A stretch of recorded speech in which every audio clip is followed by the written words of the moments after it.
Hello, hello. First stream of FIFA 22. What is going on, everyone? A lot of you guys in the chat already. We got Alex, we got I'm Future, Slapify, a lot of regulars here, and hopefully some people that are new to the channel as well. But anyways, we'll get right into things. I don't want to leave y'all hanging. We're back with FIFA 22 and the Journeyman career mode. It's become a bit of a traditional here on the channel. One team per season. Yeah, we'll run you through the rules, and I'll kind of showcase this Seattle Sounders squad, which, if you don't know, they're my home team here in Seattle on the west coast of the United States.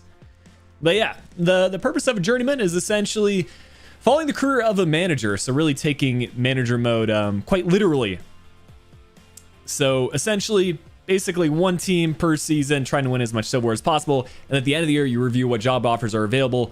And hopefully we can make the move to Europe soon. Got the likes of Germany, England, you know, whatever. So it's kind of like a road to glory manager mode, if that makes sense. I am a Seattle fan, so yeah, we got the kit on. We got the Flickiify kit in the back as well. You guys could help out the stream by leaving a like. Let's get things rolling on the right note. Sign Santiago Munoz. That is a possibility. But with him being in the Newcastle career mode, I think we'll probably try out some different players. But yeah, I guess we can get things going with some transfers. I kind of want to walk you through the menus as well here in FIFA 22.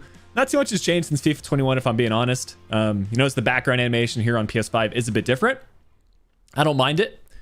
I guess a little bit more entertaining. It's not just like the same background animation, but I say we start by setting up a youth scouting network here in the US. Maybe we find some good players, or even sign a better scout. 2-star, 2-star is not the best.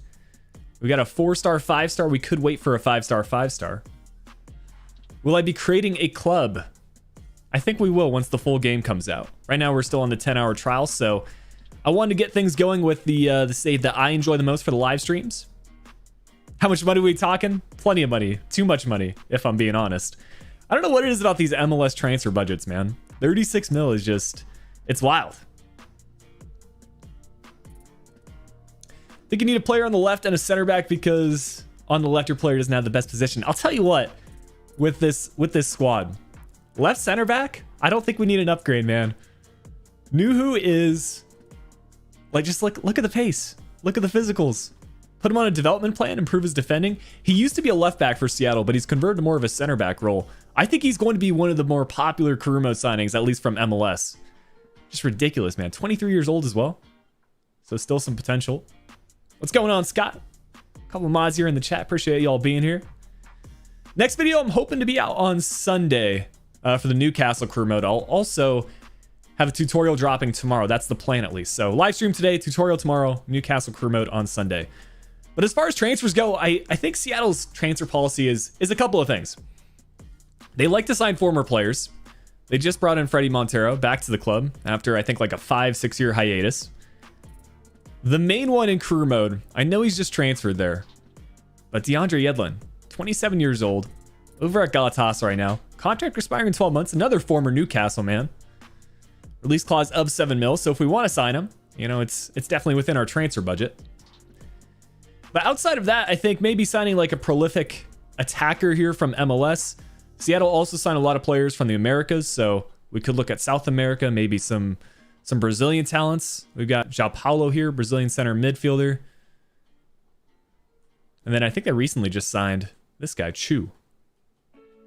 Doesn't have a 2D face yet. Sign a legend of football. Yeah, we could definitely go that route as well, where a lot of experienced players make the move to MLS.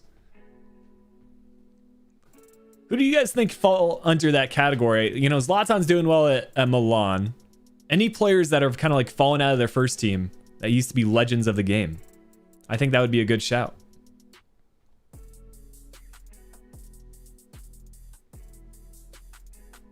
Orbelin Pineda. Yeah, we could look at some players from Liga MX as well. I don't know if Pineda is from Liga MX, but I have a feeling he might be. Yeah, Cruz Azul. Contract expiring in 11 months, so we'll get him on the short list. Yeah, Chu actually looks like a decent player. They signed him for a pretty sizable transfer fee. But by the way, we are in the January transfer window just the way that MLS works. So we'll go through this month. And then we'll go all the way up until April. That's our first cup fixture. I'm going to try to follow the philosophy of like basically taken the video format where we play, you know, 3, 4, 5 matches per episode and kind of incorporate that into live streams. So if we can get a regular schedule going of progress half a season per stream, I think that'll follow at a really nice pace. And maybe we might up the amount of times we live stream during the week. I don't know. With a new game, you know, it's the most hype time of the year. I want to get as much content out for you guys. And obviously with the new Castle Crew mode, I need to balance things out as well and find time for personal stuff, you know, exercise, all that sort of things. But I want to up the amount of live streams per week for sure. So I guess, yeah, we'll maybe go until July, which is when I guess the next transfer window would open. So I think that's the plan for today. We'll start the season, make some transfers, go up until July 2021, and then we can make a decision. Obviously, we should have some job offers then because that's when the actual season begins. But I say we finish out the MLS season, and then how it worked last year is actually you went backwards after you signed for a new club, just through the way the MLS works. All right. Let's get some MLS talents in here. Let's get some experienced players into the transfer shortlist and make a decision which players to sign. Balotelli, you know, that might be a shout. I could see him making the transfer to MLS. You know, 30 years old. 76 overall is not bad. When did he transfer there? I know he was in which club is this? Is this just like a random kit or did he make another transfer? Adana Demirspor. I have no idea where that is. Because he signed for, I think it was like a Serie A or a Serie B Italian club, right? Jesus Ferreira is definitely a shout. I think Ricardo Pepi, you know, maybe not the most realistic player to sign, but definitely one of the top American prospects. FC Dallas, I was genuinely considering them for the Journeyman because they've got Jesus Ferreira and Ricardo Pepi, but the rest of the team isn't too exciting. Turkish team, okay.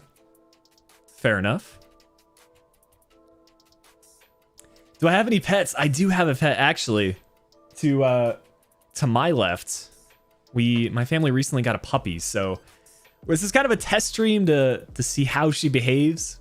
She's in the same room as me, so if I need to step away for a few minutes, that's probably why I let her outside and things like that. But she's been behaving really well. Like it's really cool to see how dogs progress. You know, when she was like not 1 month old, like when we first got her when she was like 3-4 months old.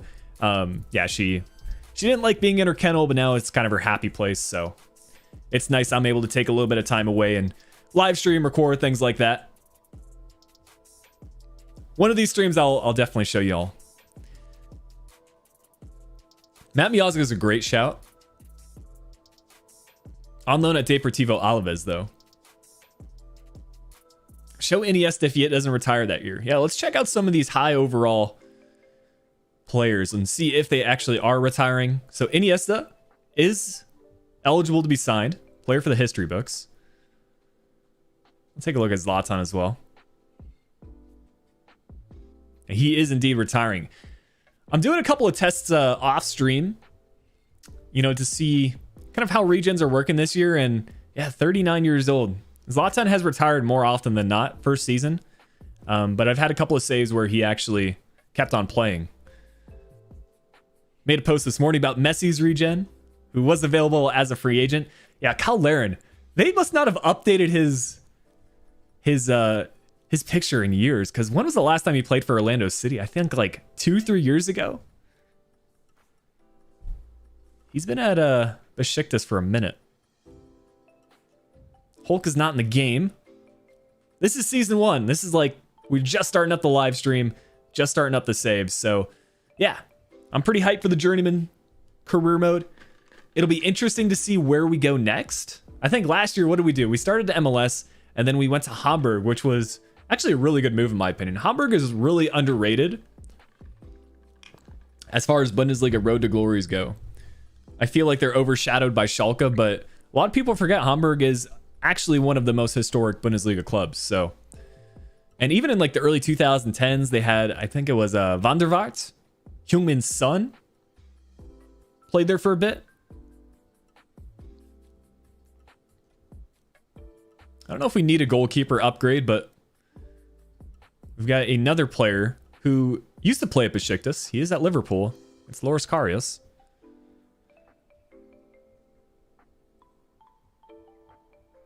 I appreciate that, Aliazar. Glad to hear you discovered the channel. I think a lot of you might be tuning into the live stream for the first time. And yeah, this is kind of how we try to do things. I try to stream at least once a week on Fridays, and then, you know, at the beginning of FIFA, we might up that a little bit more. Will I move teams in this stream? I don't think we'll move teams in this very first stream, but I think the player that I want to sign is DeAndre Yedlin, guys. Just again, looking at the squad, you know, we could use some upgrades to our defense. Maybe out here on left wing. Brad Smith plays well in game, but we've got this guy, Benazet. So maybe like a left-footed, pacey winger could be good. We got Jordan Morris in the starting 11. We could move him into the bench, or even up here. Play Yedlin here at right back, and then sign a winger. So we kind of have like a defensive aspect here on the left, or on the right, and then a more attacking aspect here on the left. I think that's what I want to do, guys. So Yedlin here on the right side. Pacey winger here on the left. Morris cutting in on his right foot. Ladero cutting in on his left foot. Ruiz up top. I like that. I like that a lot.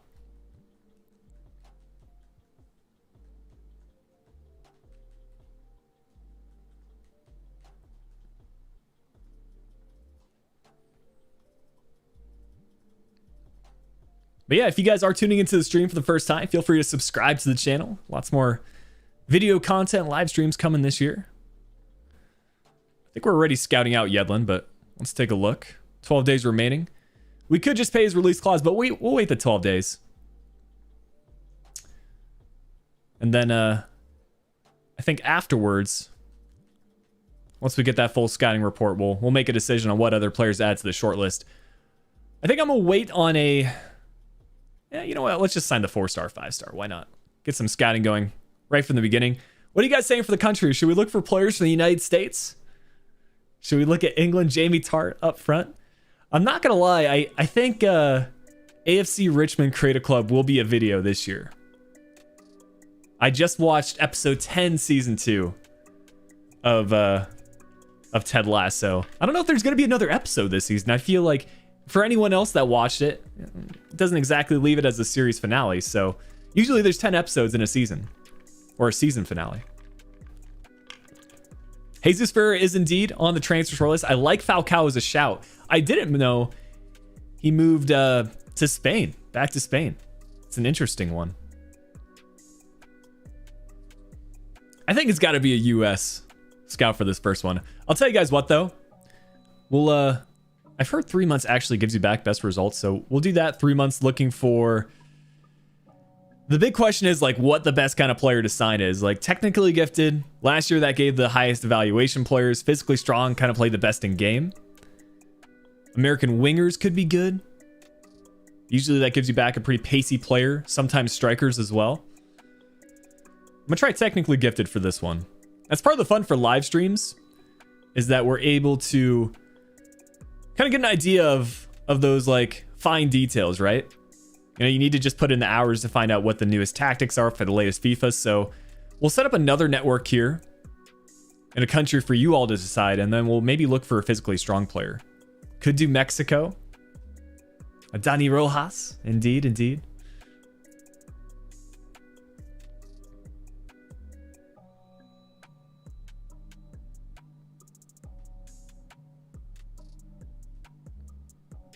I think we'll do England maybe for this next one. A couple of English players are making the move to MLS. Is there homegrown talent? I actually haven't seen homegrown talent available for the trial. For the trial version, I have not seen that yet. So I think probably when the actual pre-order date comes out on Monday, I'm probably going to have a new edition of the game out. And I'm not sure how we'll treat that for the Journeyman save. Maybe, you know, like depending on what club I make the move to, I could just simulate a season and then, you know, have our homegrown talent actually in the game. Because that's kind of the fun of Journeymans, is bringing your homegrown talent with you. But we move. We'll get into some player training here from the start.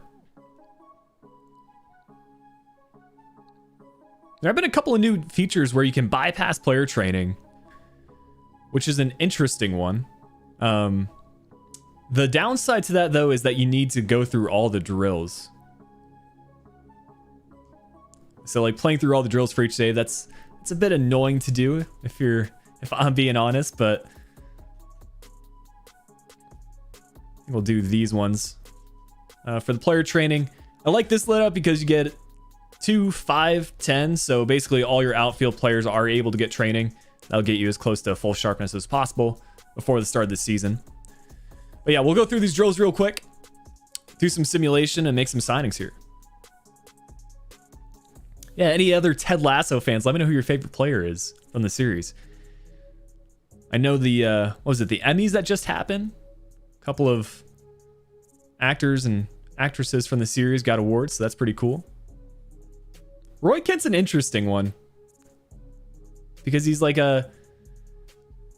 he's a very non-emotional player at times, but like there are aspects in the series where he kind of like starts to open up a bit, so kind of cool to see his character development.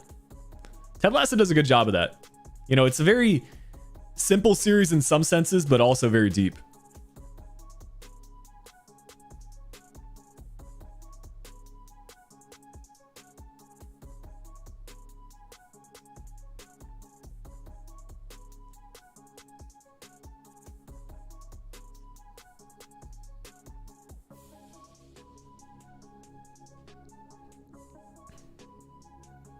Yeah, Sam Obisanya. That's a good one, for sure.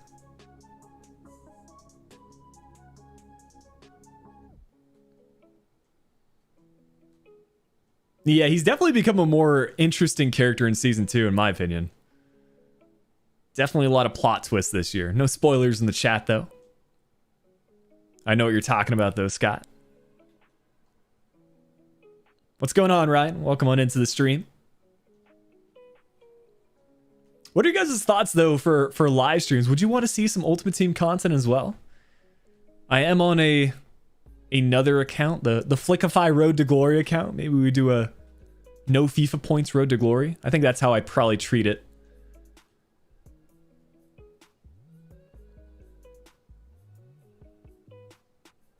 Yeah, that's fair, Angry World. I mean, I know this is about the time of the year that college is starting up, so I always ran into that problem. I was lucky for my university in that we started on a quarter-based system, not semester-based, so the school year always began a little bit later, right around the time that FIFA dropped. Sometimes it would be like a week later, so I always looked forward to that. You know, get a week of the game, be able to make videos during the most important time of the year, and then start the school year off. Yeah, I know a lot of you guys are starting school. Hopefully you still get some hours for FIFA.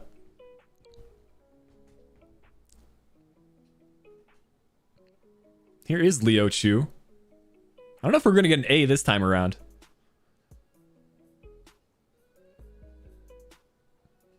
Obviously, we can retry the drill if we need to. Ooh, that's a good move. Skipped us both. Stefan Fry with the save. 2 remaining here. I don't know if we have it. It's going to be close here. I think we're going to be just short, though. Now we're definitely going to be short. Yeah, we'll retry this one more time. Oh, I could have gotten it, actually. We still get it. We'll take it. 3 A grades, and then I think now we'll probably just bypass the player training because we've got so many months until the start of the season. I think the first scouting report's going to be 12 days in, so 13th should be the day that we get our first report.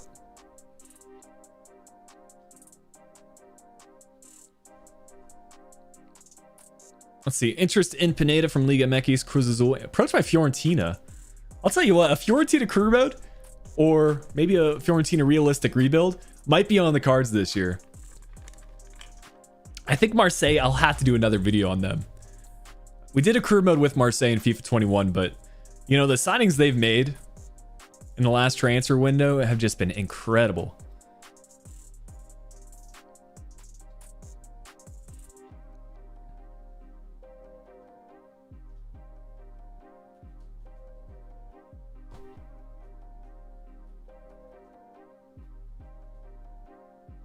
But yeah, for right now, there's no way I can record these realistic rebuilds on just the 10-hour trials. So yeah, for now it's making sure I get a couple of those Newcastle episodes out, a couple of tutorials, And then, you know, the occasional live stream as well. Yeah, Monday it really kicks off though.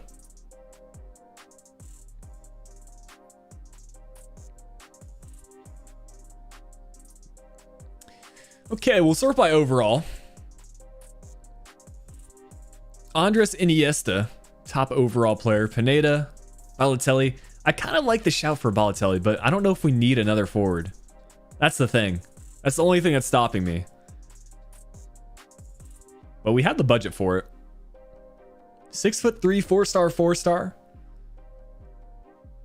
Pace really isn't that bad. Mid-70s. Kyle Lauren, I like that as a transfer. Doesn't have the best stats anymore. But Yedlin's the player that we're trying to sign. So let's go ahead and approach to buy. And just get into talks with the club. He's got an evaluation of 3 million. There have been a couple of changes here with this animation. It's going to get a bit repetitive, you know, after you go through it enough times, but it is pretty cool seeing it for the first time.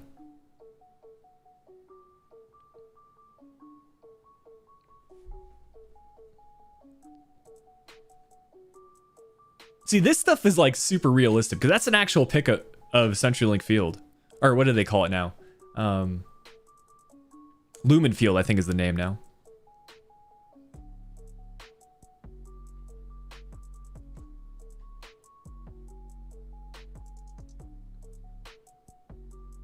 But yeah, got to give some credit where it's due. Those little changes are pretty nice. We'll get that 3.5 mil deal accepted.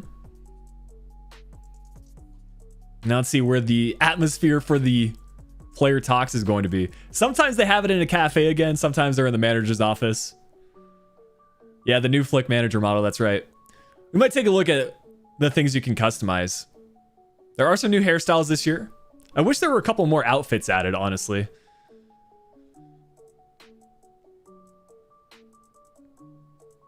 Okay, so Yedlin. I'm going to see if he accepts rotational. I think he's going to want important player role, though.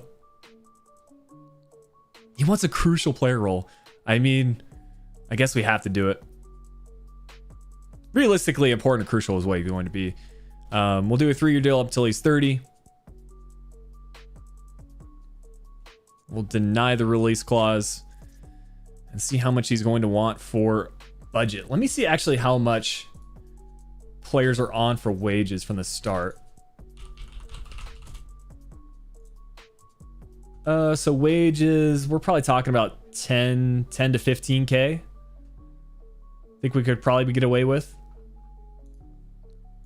I think 15K is reasonable. Maybe even 20K because I was looking at euros. So US dollars is going to be more. I think 20K is a solid offer.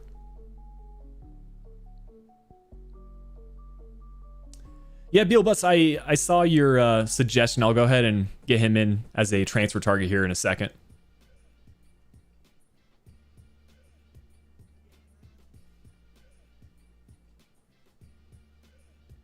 Okay, we weren't too far off.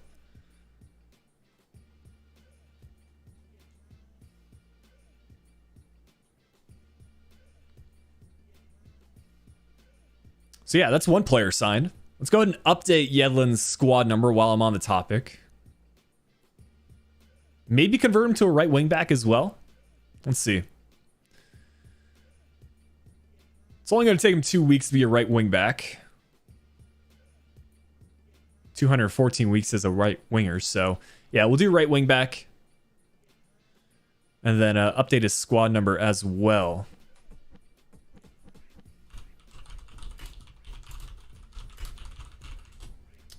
So DeAndre Yedlin wore the number 22 for Newcastle.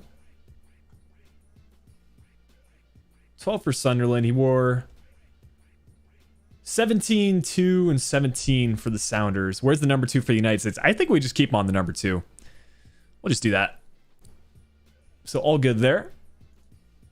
Look, who's going to win Champions League? I haven't watched enough of Champions League to really say. I mean, it's only been, what, one match day so far, right?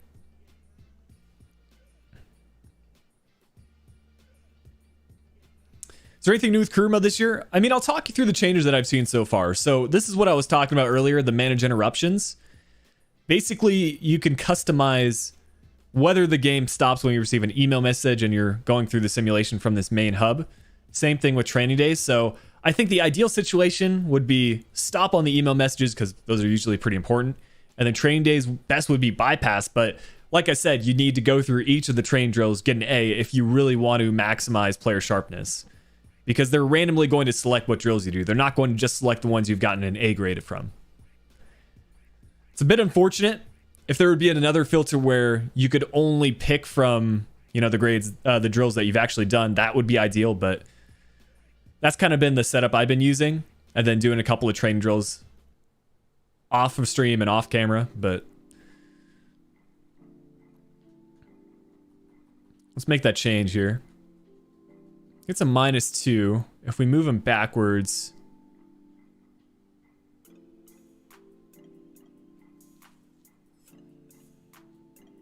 to there, he's gonna get a +1. So I think we'll probably do that loadout. Maybe move Smith back a little bit as well, just to make it look a little bit more appealing on the eye.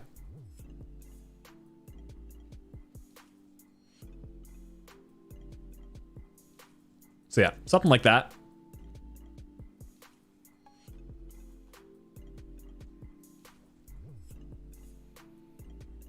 Yeah, filter to turn sharpness off. I get it why they have it, but you know, it is a bit tedious to go through all the training drills. Anyone that plays enough career mode it. Also, what's going on here? Why is his name Roselle? Is that one of Yellen's other names? Hold up. Where's that coming from? Hold on. That's his middle name. I mean, okay. Interesting. I wasn't aware of that. I've just never heard of him referred to as Roselle.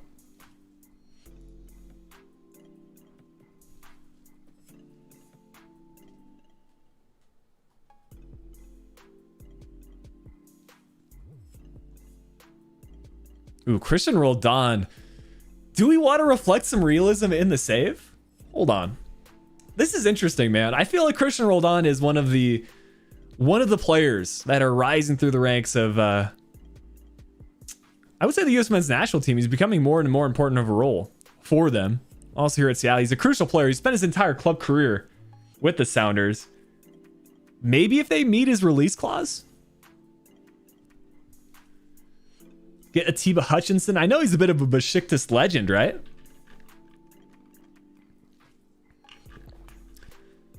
Have I missed anything? Not too much. We're just going through the opening transfer window in January 2021. I think in order for Roldan to make the move, someone's got to meet his release clause. That's going to be the transfer stipulation I set.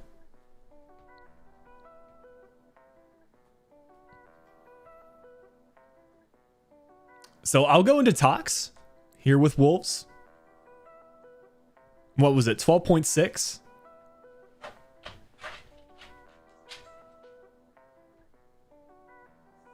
10.2. They're actually not far off.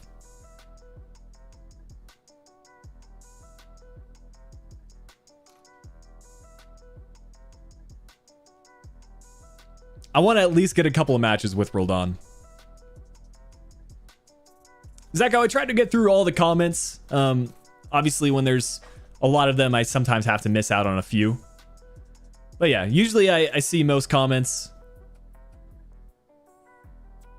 And we'll go ahead and get some of those other players here into the transfer shortlist. So if you have any suggestions, now's a good time and good idea to go ahead and leave your player suggestions. Brian Ocampo from Anger World. I think Luis Enrique was one of the players that was suggested.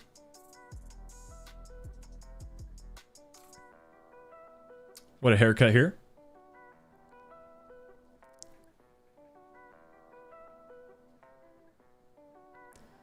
Luis Enrique, I think it's spelled with an H actually.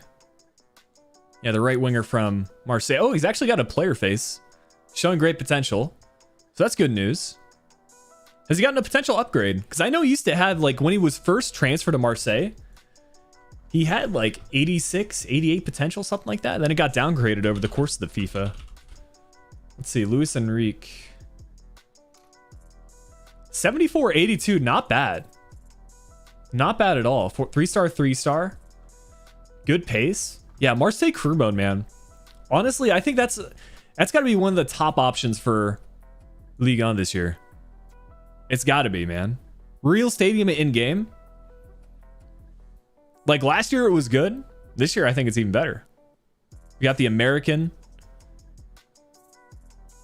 Conrad de la Fuente out on left wing.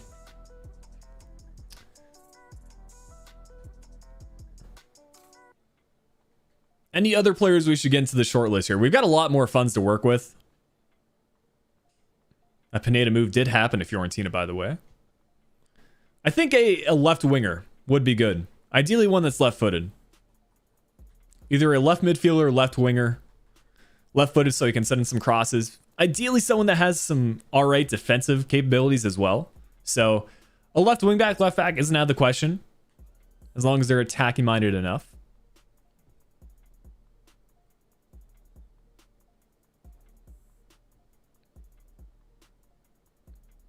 Yeah, Mons, we're getting close to the 100 likes. Only 5 away. Appreciate the support today, guys. Always happy to be back with the live streams. Of course, now's the time of the year for it.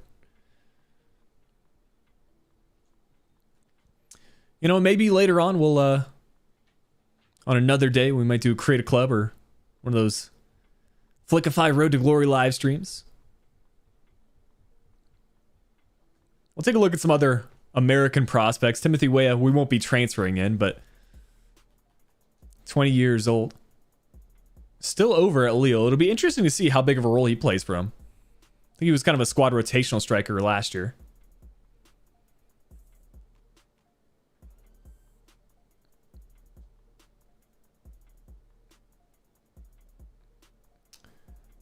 I think Lanez is over in not in Sociedad. He's playing at Betis. That's who it is.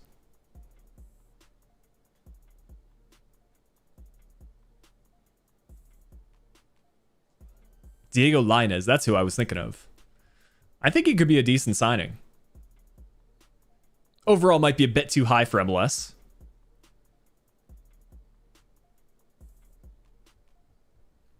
Matthew Hoppe recently making the transfer to Mallorca, who kind of have an interesting team as well. Kangan Lee's there. Those of you that watch the Valencia crew mode know of him.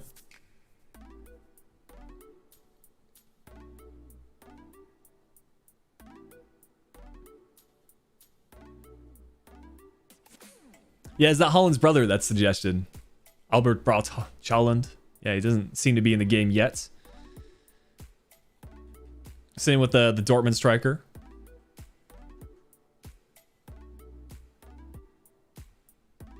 Will I do a West Ham crew mode this year? I could.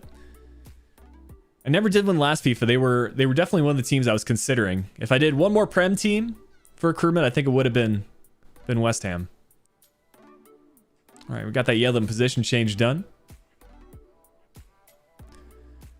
Over to right wing back. No upgrade to his rating, but his pace doesn't need any work. I think we work on his passing statistics. I'll keep all his work rates and skill move, weak foot, all that the same. Well, this is what I mean about Nuhu. Put like a stopper or a sweeper development plan on him. I think sweeper would be best because it helps improve his sprint speed and the defending. I'm telling you, man. Alternate between stopper and sweeper, and I think this guy could be one of the best center backs in crew mode this year. I'm not even kidding. He's got a real face scan in game. As far as his height, weight go, 5'10", a little bit short for a center back, but in like a 3 at the back formation out wide, I think he could be incredible.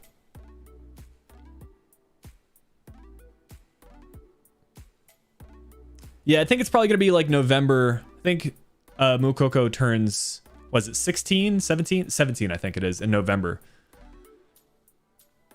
So that's kind of the cutoff date for birthdays to be added.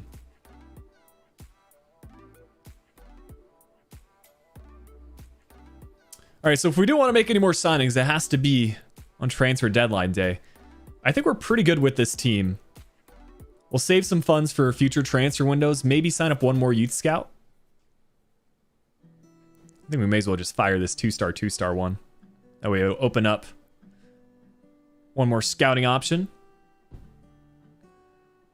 Do a 4-star from the United States. So far we've done the United States and England.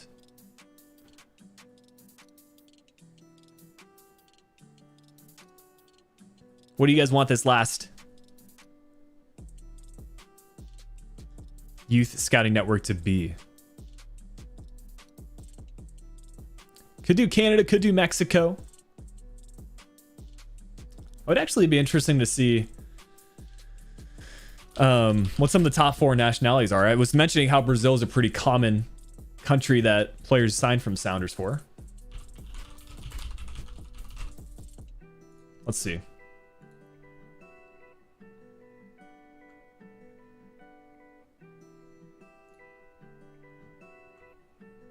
England is the top, wow, by a long margin. 26 players have played for the Sounders from England. Let me see if I recognize any of them. Tyrone Mears. Oh, okay, so a lot of them were actually in like the 70s and 80s. That's interesting. Interesting. Canada's a pretty top one. Scotland, a couple of players. Jamaica. Is Jamaica available? I don't think it is as a scouting network. That's too bad. See what you guys are saying in the chat. We got Ukraine. Is that a country you can scout out? You can indeed. All right. Ukraine, Australia, Ireland, Canada, Mexico. Seen a lot of shouts for Canada.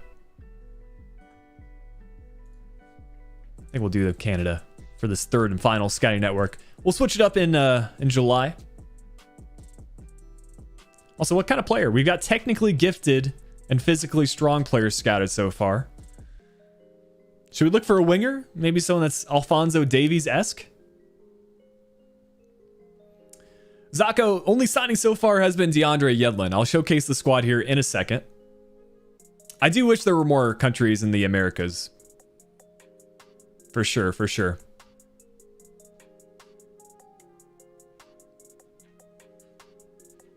But yeah, first transfer window, and this is the squad that I think we're going to be rolling with. Plan is in future transfer windows, we might sign a left-footed winger.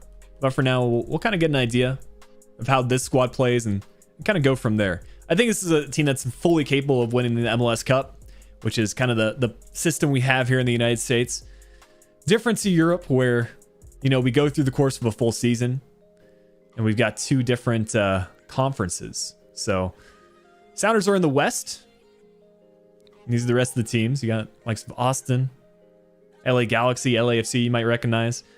Portland Timbers are the big rival team for the Sounders, so we'll probably play that for one of the matches. And then over on the Eastern Conference, you've got Atlanta. Who else? DC United you might know. Wayne Rooney used to play there. Inter Miami. New York Red Bulls. A couple of the big names there.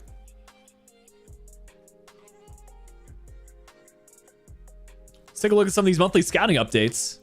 I think there have been a bit of an update for player faces. Like, you get a little bit more customization for the hairstyles. Honestly, it's pretty similar to what I've noticed so far on like the realism mod on PC. It seems very similar to that. But anyways, we'll go through this scouting network. Already a 51 to 69 overall, 73 to 94 potential player. Pretty good for the evaluation, if I'm being honest. George McDonald. Not bad for a first scouting update.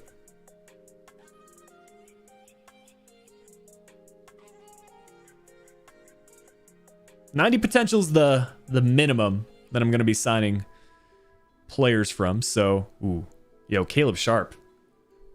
2.2 mil. Are you kidding? First month. This is the highest valuation player I've seen so far. Granted, I've not done a whole lot of scouting, but yo, we got some good players already.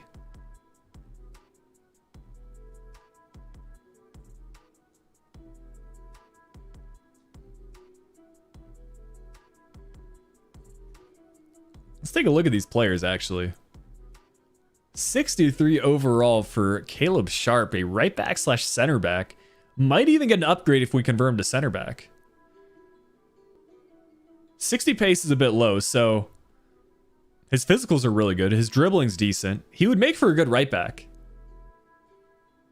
But I think the move is make him a center back, put him on the stopper sweeper depth plan.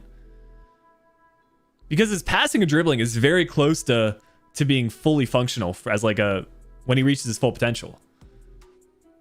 Only going to take 2 weeks as well. I think that's the move. Maybe this will be like our homegrown talent that, well, won't exactly be a homegrown talent because this player's from England, right? But McDonald could be our homegrown talent. Let's see. Center attacking mid, I think is probably his preferred position. Right in the middle for everything. 3-star, 3-star, medium work rates. So we'll try to do something to work on his shooting statistics. We could do Shadow Striker. That could be decent. Maybe position change as well. Any position changes work on shooting. Center forward will help out for a couple of them.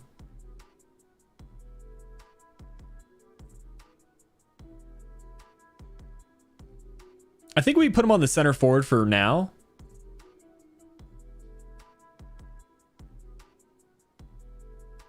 Yeah, we'll put him on center forward for now and then maybe switch over to Shadow Striker. Not actually convert his position. He is 5'8". Yo, I didn't even see that for the height. What do you guys think? Is that a deal breaker? We got to keep him at right back in that case?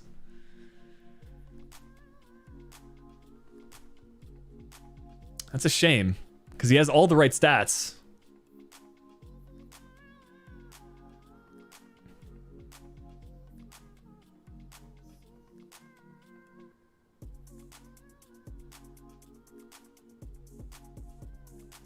Yeah, Daniel, you bring up a good point.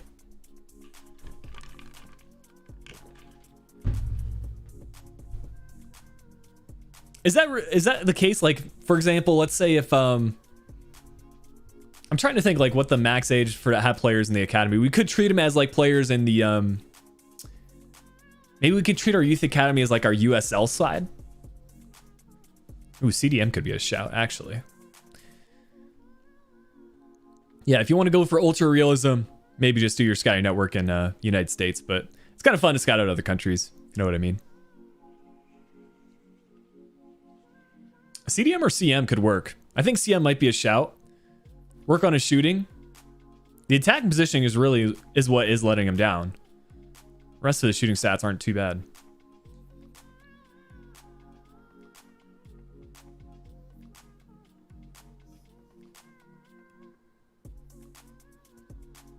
All right, so we'll go another month. We'll get some more scouting updates. And once we get closer to the start of the season, I'll actually go into player training, make sure that our sharpness is in a good spot.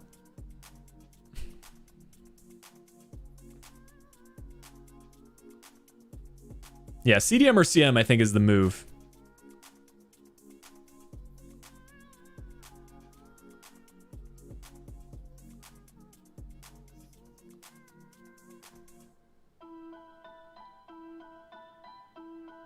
Oh, he's in our youth academy, not our squad hub, that's why.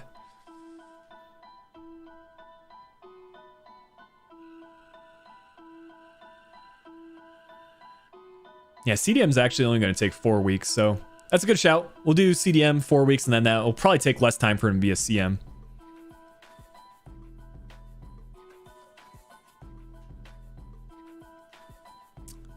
First match of the season, still over a month away.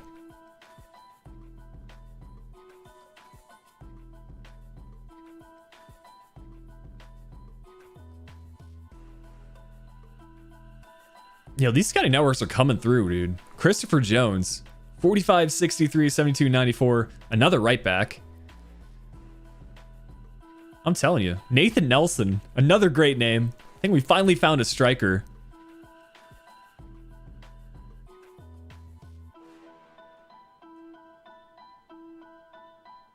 Like, you scouting this year's OP, man. Do you guys remember which one it was for United States? I think it was technically gifted that we looked for in the US, and then I think England was physically strong, right? And then Canada was winger. So technically gifted seems very good so far. We'll see what the winger one brings back for Canada.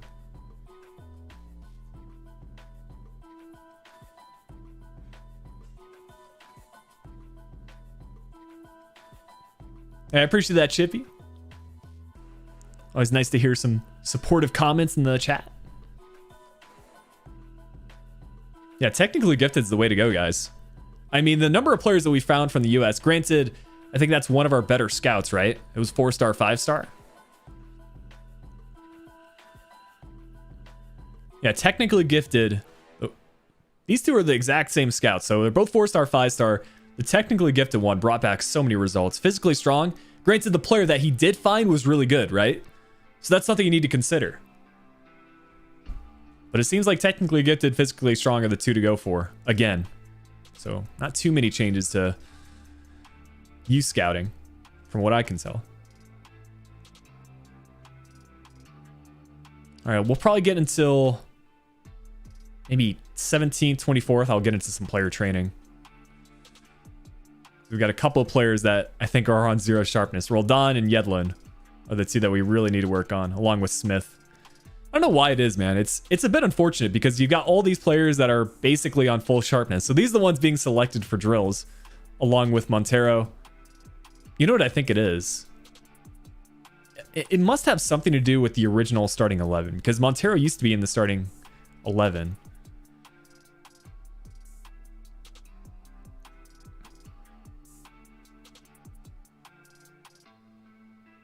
Ooh, that's what we want to hear. In demand. Let's see if we already have some job offers. Having not played a single match. It must be for international management. All right. I'm going to go through some player training now. Make sure that we've got good sharpness for our first match of the season.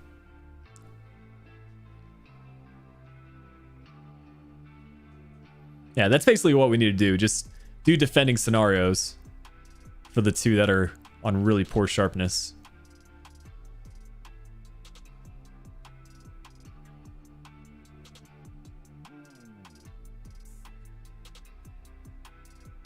Let's see, who else? So we have to do Yedlin, we have to do Roldan, Smith, and Nuhu. So 4 players that we really need to focus up on.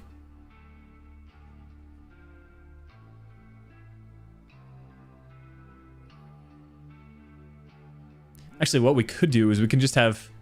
Can you have 2 separate... Like, could I do defending scenarios once?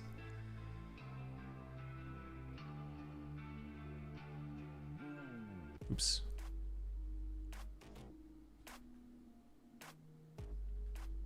And then can we do another 2-player drill here? We could... No, we can't, I don't think. We could do crossing session. I think that's a pretty easy one. Out of the box shots. This one isn't too difficult either.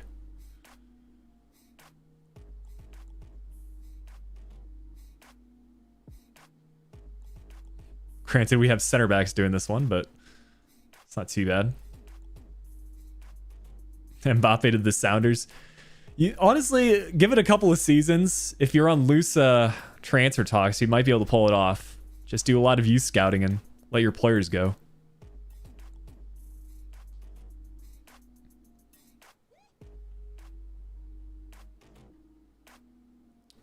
All right, this one's actually harder than I thought it might be. Nuhu, what a start. I mean, that's some great tackling as a center back, but for a finishing drill, not ideal. Let's try that again. Oh, what a finish, though. On his left, that might have been outside the boot.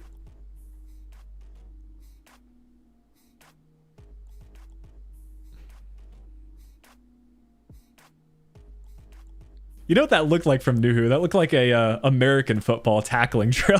He just goes right into it.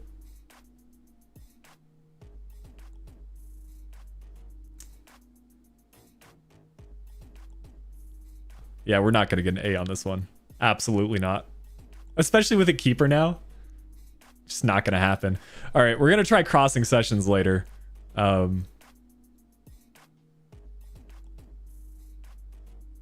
Yeah, I'm not doing counterattacking scenarios either. All right. I'll take an L on that one. Still get a slight improvement to sharpness, which is good.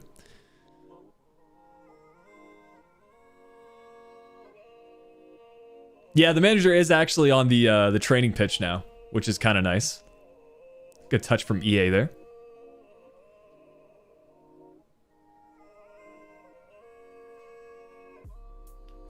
All right, let's try the crossing scenarios then. Probably gonna be under passing.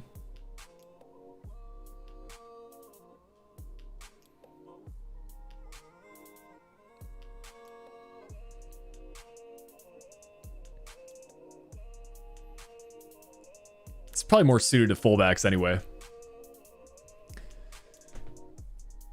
You think playing every match in career mode would be fun? You know, personally, I've played enough career mode that I can't play every match of the season. I have the most fun like finding a mixture between playing matches and then simulating some. So you just need to find what's right for you. Like if you're new to playing career mode, then yeah, that might be a good route to go. But for someone that's played for so many years, I just don't get a whole lot out of playing every single match. I don't think it's necessary. Sweet. I'm gonna get an A this time around.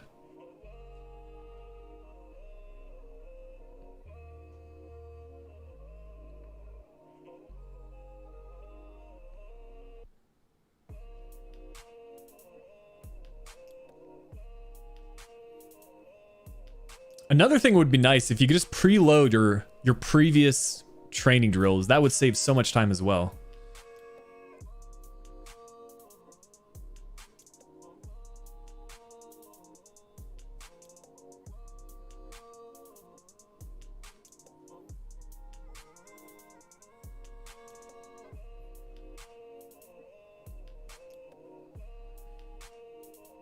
I keep on selecting the wrong drill as well.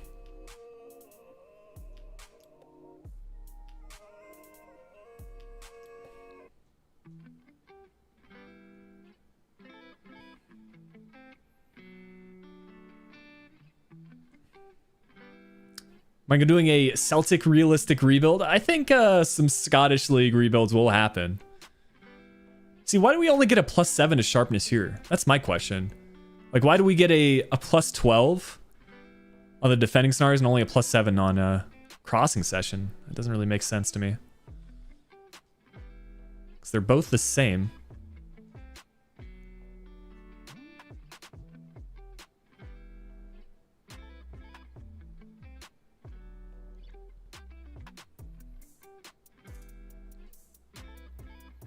I think as long as we get these players like 50 or so, should be just fine.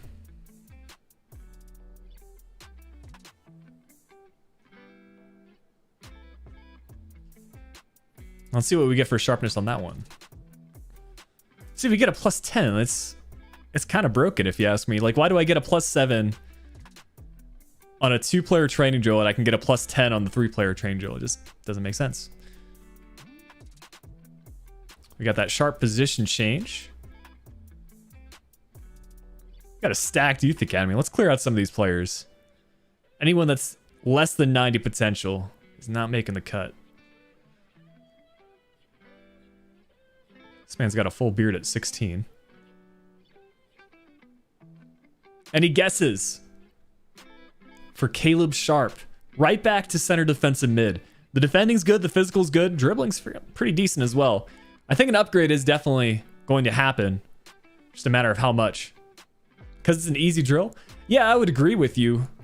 Oh, is that how it is? Yo, that makes sense, Felix. The way I was thinking about it, if they do sort drills by like difficulty level, like easy, medium, hard, that would make a lot of sense. But then again, defending scenarios isn't that hard either. I thought it went by, you've got a 2-player drill and you get the most sharpness, but that makes sense. I'm going to double check that. Got a +2 from YouTube Doctor. A lot of 65 shouts in the chat. 66.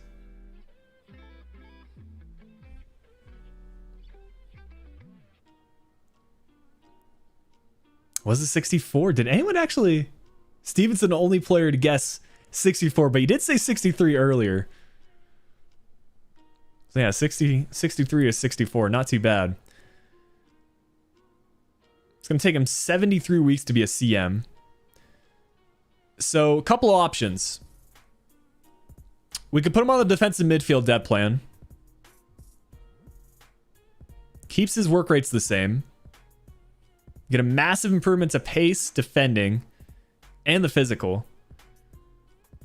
And then later on, we can make him a CM and work on his shooting. If we purely want to look at growth, I think this is probably the best way to do it. We could also just make him a CM, and that works on some of his shooting stats as well.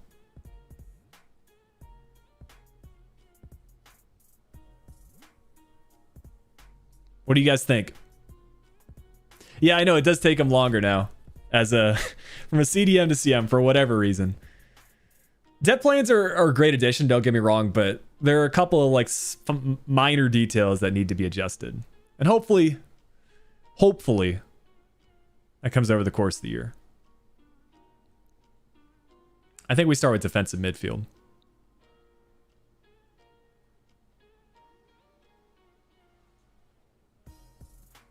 So let's take a look at these drills. Dribbling heavy.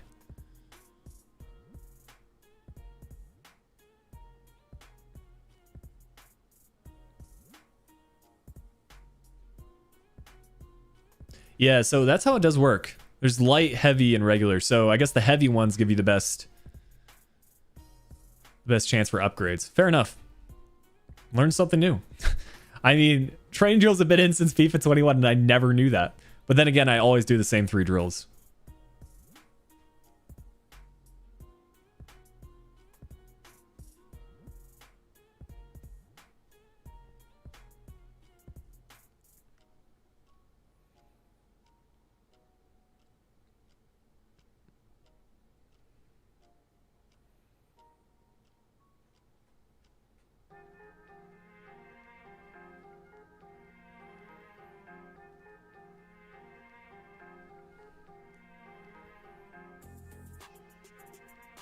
Yeah, we can take a look at some of the other Youth Academy players.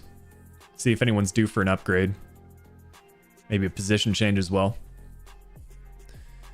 Let's see. To be fair, some of them have really good potential. So this guy's a CDM with horrible defending stats. High work rates, so I think probably move him to a CM, no? What trait does he have? He has the flare trait. 6'5".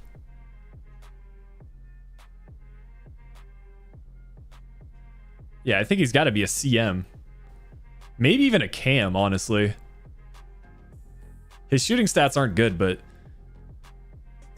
definitely more suited to like a CM role or a center attacking mid role. What do you guys think?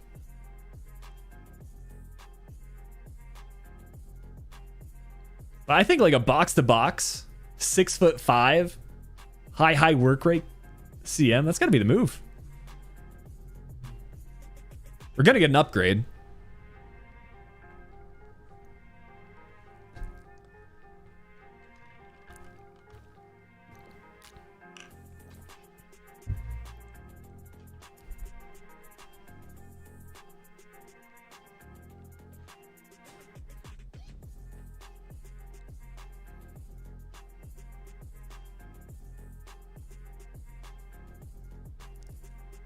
We got a Yaya Toure.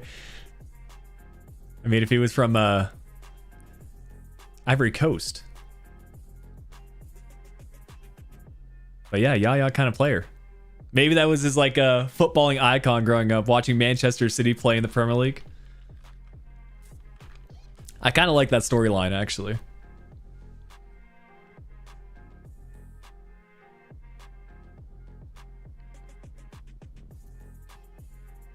I think we probably just do a depth plan for this guy. Put him on the Bombardier. Zach Walker. I feel like this is a very American name here. He's a center mid. And again, there's really not too much for him.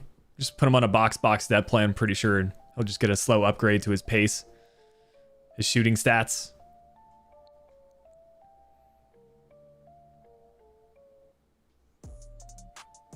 Christopher Jones. I think this is another CM, honestly.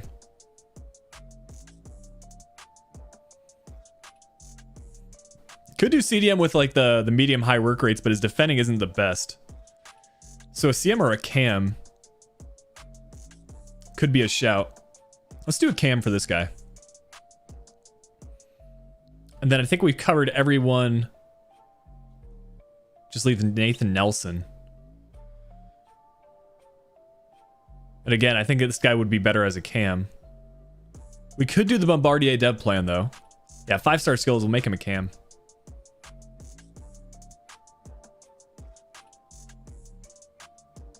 Davis is a winger, maybe? Let's see. Good pace, good dribbling. Yeah, I like that.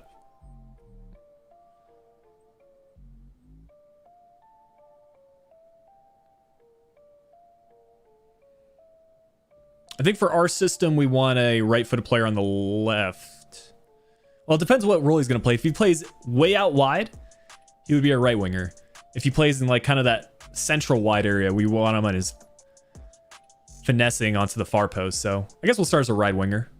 Jones, CM, or let's see.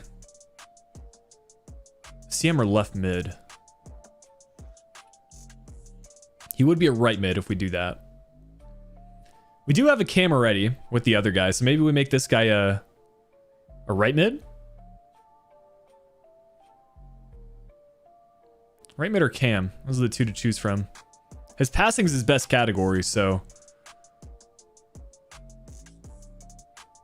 I think we do cam. It's a little bit more exciting. All right. Appreciate that suggestion to look at the position changes.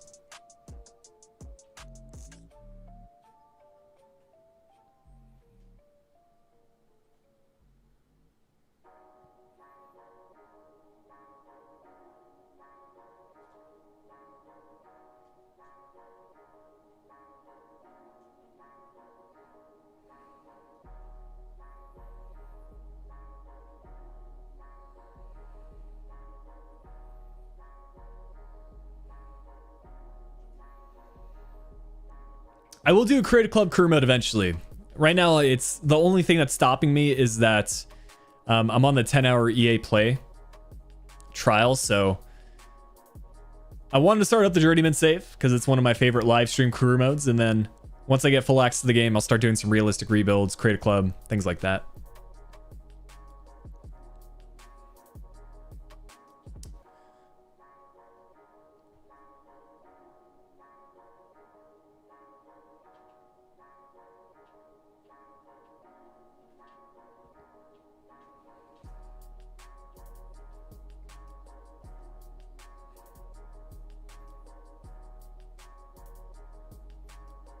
I'm gonna tell you what, I'm actually going to create a save for this because Doctor, I want to make sure that I have access to those players just to see, look back on those results, see what the position changes kind of were. Just trying to think which one of these I can get rid of. I think this one I don't need.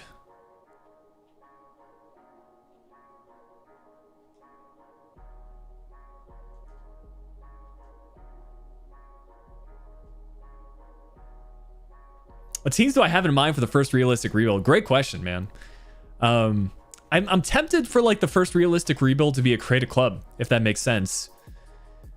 So maybe we take a team that's no longer in FIFA, try to replicate them, you know, with the badge and players, objectives, all that sort of thing. And then, you know, we'll still have access to their transfer history. Or we could take a real team.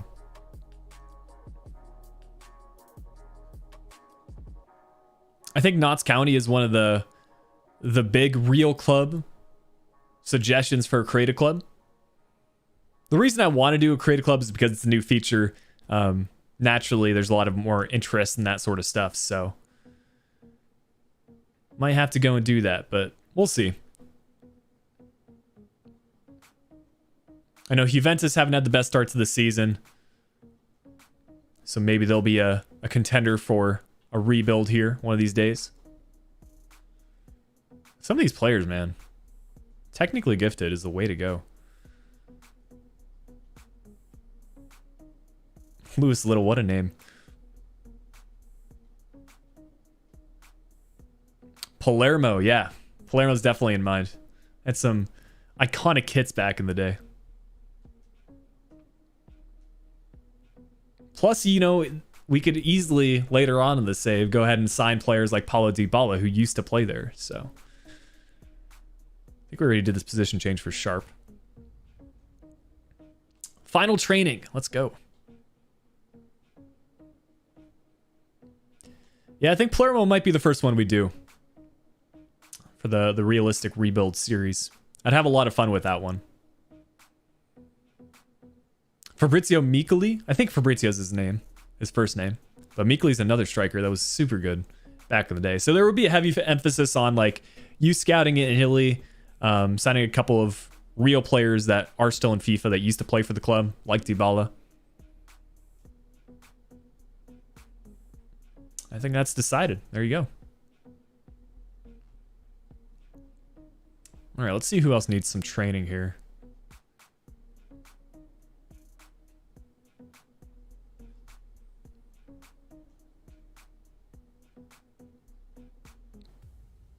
Yeah, Everton would be a good one as well. Anyone else need some player training? I think we're in a pretty good shape. We'll do one more for Yedlin. Oh, we've got one more spot even. Perfect.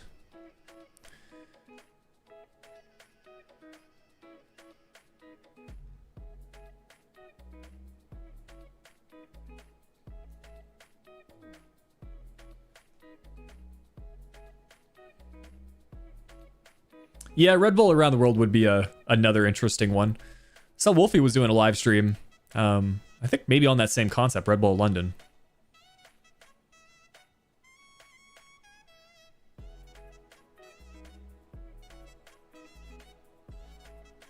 Hoffenheim realistic rebuild. Yeah, another team that has had some great players over the years. Roberto Firmino. Plenty of Bundesliga content on the way. Don't worry about that. Probably my favorite league to do career modes in, along with MLS. See, one thing I think I missed though when with MLS, I'm sure it'll update for the league because there used to be like a MLS exclusive graphics package. Kind of like you have in the Premier League where it changes the Premier League graphics. So I think after we finish the US Open Cup, we'll switch to MLS graphics. With that said, I might simulate this first match of the season. I mean, I'd like to win some silverware, but first MLS match takes a little bit more importance to me. So let's preview what matches we want to play. We're a little over an hour into the live stream, so we'll play this first match against Minnesota. I think we'll play against Portland. That's 2. Atlanta United could be a fun one to play against. That's 3. Maybe the Whitecaps to close things out because they are another Cascadia derby. And then we're into the January transfer window. So if we have time, I think we'll play for sure Minnesota, Portland, Atlanta. And then if there's still time, we'll go ahead and play against the Whitecaps too. And maybe any cup fixtures that come in. But that's the plan.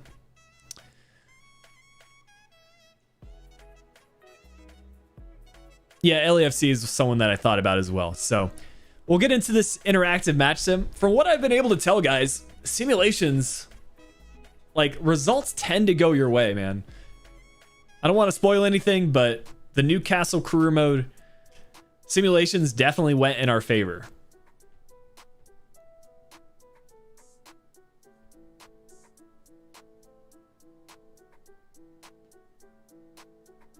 We'll see how this goes. I feel like there have been a couple of changes to interactive match sim. It seems a little bit more fluid, if that makes sense. I still don't know why there hasn't been an option to increase the simulation speed. Like, just make it so R2 or RT, if you're playing on an Xbox, makes that go to 2 times, 3 times, 4 times, or maybe 2 times, 4 times, 8 times, you know? Things like that. But Moore scores our first goal of the season. Not a big surprise. Good to see him back. Now into training sessions for the Sounders. It is unfortunate for him, man. Like, I felt like he was doing pretty well over at Swansea while he was out on low, and then just injuries, man. Never want to see that.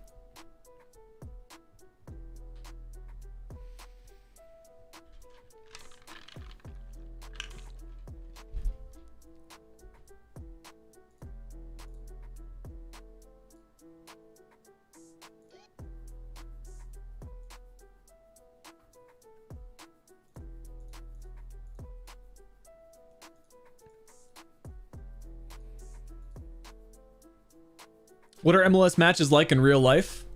A lot of different opinions based on the atmosphere. I've enjoyed every MLS match that I've gone to.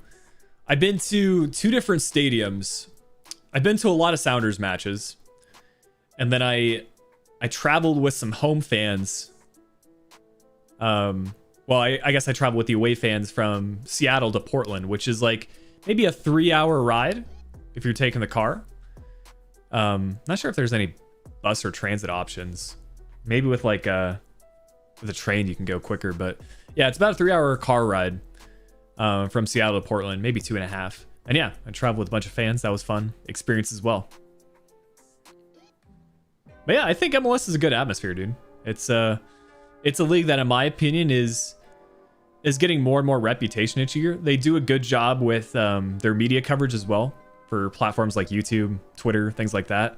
Obviously, it helps when, you know, big name players like Zlatan and Wayne Rooney, and even a couple years ago, David Villa, Steven Gerrard, Frank Lampard. You know, when those sort of players play there, obviously more of an international audience is going to take an interest in that, right? So I think the strategy is to like have a couple of those players move here, you know, let people know MLS is a thing. It's on the radar for them. And then, you know, hopefully they come to enjoy the storylines that we've got here as well, because it's a unique system. You know, it does pay homage to like US sports, in my opinion, with like the draft system, players coming out of college. We don't want to be like an exact replica of a European league. You know, we want to be a bit different. So I think it's also exciting the collaborations they've done with Liga MX and the League Cup. So you've got 3 different nations, clubs from 3 different nations competing in the same competition. It's pretty cool. Plus, you've got the World Cup 2026 coming to the Americas. It's a good time for American soccer for sure. I have not scouted out Australia yet. We'll try to get to that in the next stream in July.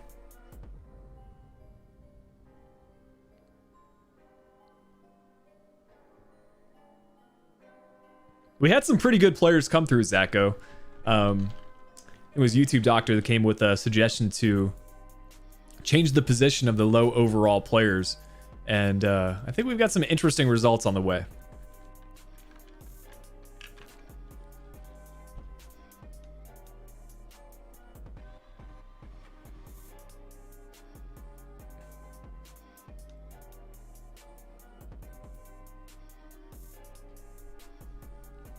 All right, I feel like it's fair to just jump to result here.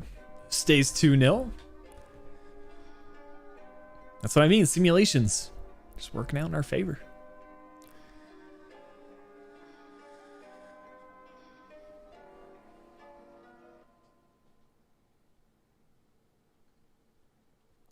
There's the MLS package. That's what you love to see, man. It's one of the best ones in my opinion.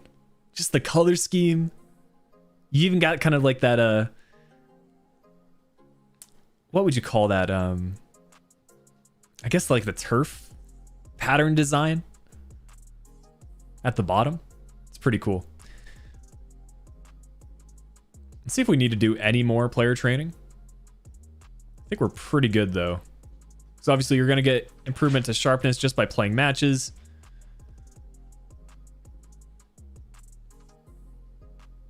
Yeah, we got a couple of mods in here, Kalo.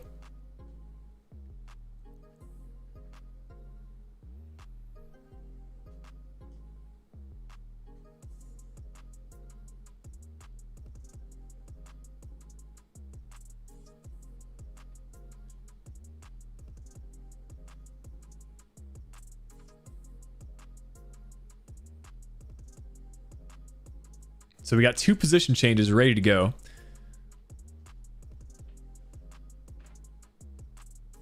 Let's see, Davis. Again, we'll sort by overall. Gilbert's one that we were pretty excited about, right? It's the CDM that we were thinking about making a center back, but he's not very tall, so we'll change him to a CM. That's who it was, right? No, this is the 6'5" guy. High work rates with the flare trait. That's right. +10. Yo. Let's go, dude. A plus 10 to his rating. That's wild. That goes from like a youth academy player that's basically unusable to now he's in the running. That's wild, dude. I think it's got to be the box-to-box step plan. We could work on the ball-winning midfielder too, because it's going to help out his defending, which is going to help boost his rating as a CM.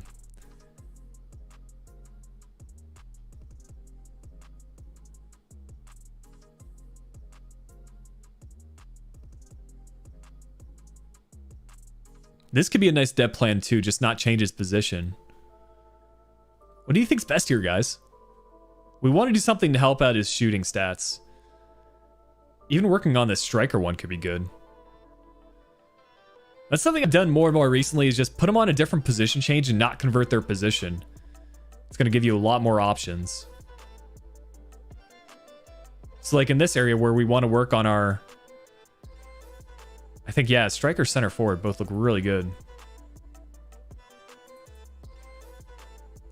I think we do center forward here. All right, we'll take a look at Davis as well. This is the center forward slash cam. His potential has dropped, which is a bit of a shame, but he's ready for the right winger depth plan. Gilbert's still at the 94 potential, which is nice. And he goes +3, so not the biggest change. So far, Gilbert's been the best player for it so far.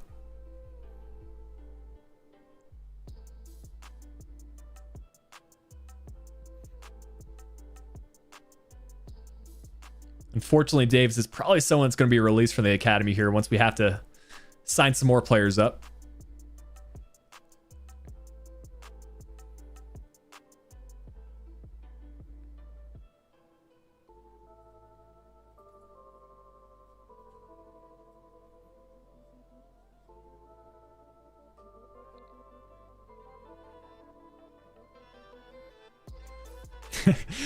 Is this a little bit of a homage to the U.S. men's national team chant? If you know, you know. I feel like it almost is. Maybe I'm looking too far into it because we're doing an MLS save. But this is the U.S. men's national team chant. I don't even know if they use the "I believe we can win" or "I believe that we will win" chant anymore. That's funny.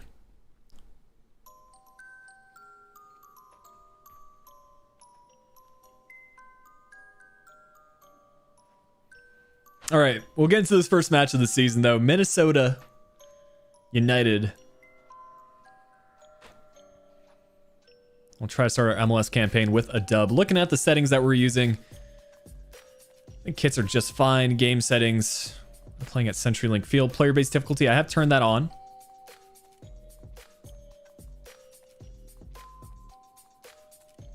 And then I think we've set the camera settings right. 2010. Got the player name on. Yeah, that's right, Daniel. All right, let's get into this here. Taking a look at Minnesota's lineup. They've got a former Sounders player with Ozzy Alonso at left center defensive mid. Bit of a rivalry here. I feel like when the Sounders won MLS Cup a couple of years ago, they took out Minnesota in like... I don't know if they actually won the cup that year, but they took out Minnesota in one of the craziest matches of football I've seen. I think they scored 2 goals in like 5 minutes at the end. But we'll get into it here. I am finding legendary... Ooh, this is a nice look. I am finding legendary difficulty to be a good challenge so far.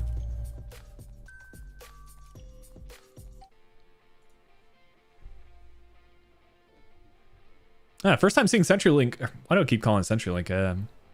Lumen Field. Yeah, that's realistic right there. I've got to say.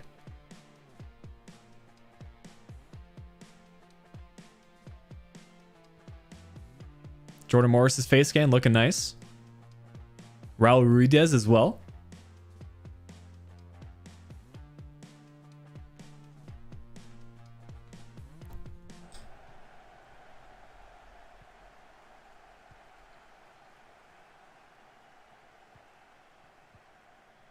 Hey, you even got that MLS graphics package at the bottom. I feel like that needs a little bit of updating. The text wasn't the smoothest. Ooh, Tyler Miller in between the sticks for Minnesota as well.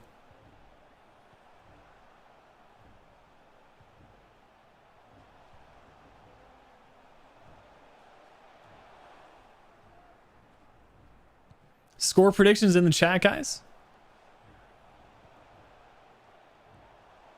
Kind of like these Minnesota kits. Nice teal. Yedlin getting his first few touches on the ball. We need someone to show here. Morris. Out wide to Smith. Somehow Morris has stayed on the ball. Finally, they win back possession. And João Paulo to the rescue.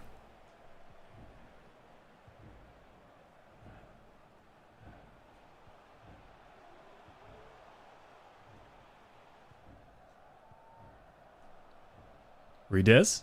Finesse shot. Oof. Good save, good save. That stayed in play. 2-0 Seattle, 3-1. Prediction from Alex. So far, it's been a good match. I'm curious how it's going to play on this sort of competition because I've obviously played with the Newcastle career mode already, but Premier League opposition. Oof, that's a better ball from Ruiz. Morris has played through. We're still on it though. Ladero's going to place one out wide to Yedlin. Can he go fake shot?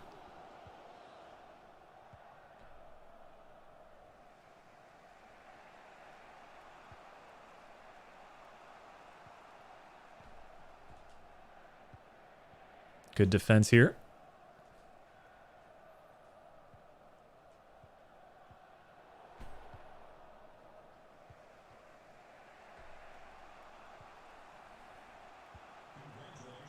That's a great over the top through ball to their striker. This might be a goal.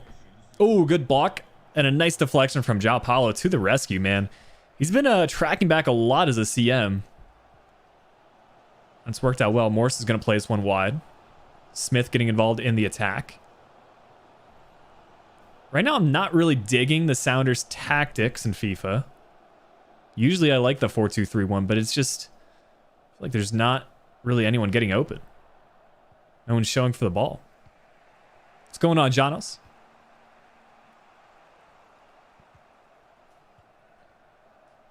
We'll get there again. 35 minutes played. Still 0-0.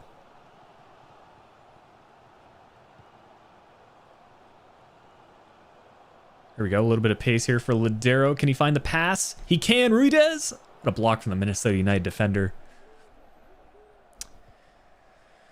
Okay, starting to get an idea of these tactics. Seems like our fullbacks are going to play a huge role. Or not even fullbacks. They're left mid, right mid, right? Technically wingbacks, but...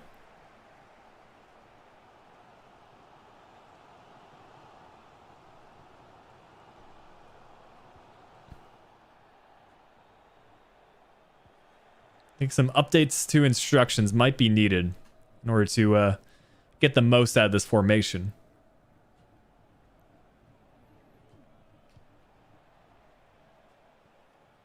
I noticed that too with Newcastle. Once I updated the tactics and instructions a bit more, it was a completely different experience. So let's take a look at that. Tactics. I've been liking just 50-50 here.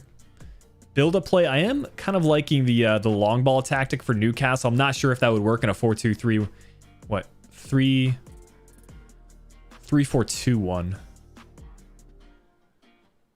do you guys think would be a good offensive build-up style here?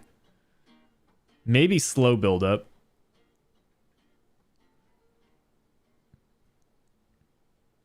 Slow build-up possession could be a shout. Locksdale, yeah, I remember you, man. The rest of this looks pretty good.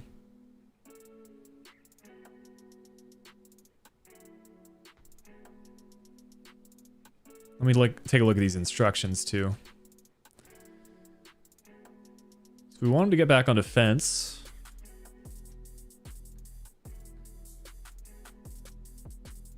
Well, Don will play as the more attacking-minded CM. False 9 for Ladero. Get him behind. I feel like it's better if Ladero plays as a false 9. This guy gets behind. Yeah, that's what we're going to do. All right, hopefully we can get this goal in the second half. Make one of those predictions come true. Whether it be the 2-0 or 3-1.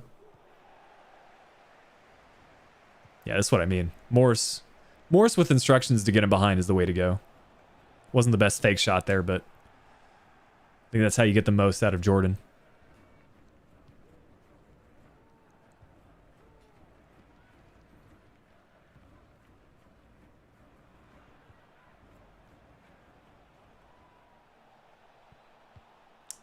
Finally, the computer's crossing it, man. It is so nice to see. In FIFA 21, the CPU almost never cross ball, and they'd hold up the play, wait for some supporting options, but I was actually going for Morris there. How do you get FIFA now? You gotta go through the EA Play 10-hour trial.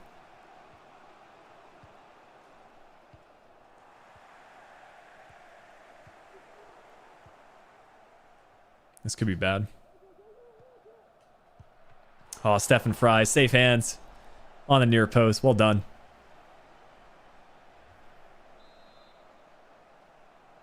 $30 minutes left to go. Substitutions being made by Minnesota. Decent cross sent in, but we'll get that one cleared. We'll find Brad Smith out wide. Does he have any? He does. Good ball to Ruidiaz. Heavy touch. Gonna need to chip the keeper. Oh, too heavy of a touch. That's our chance. That was our chance. Probably make some substitutions here next time ball goes out of play. Hopefully we don't concede on the counter. It's the worst way to concede a goal. Going from nearly scoring to being down. Morse is through. Or he was through for a second. I'll take that free kick.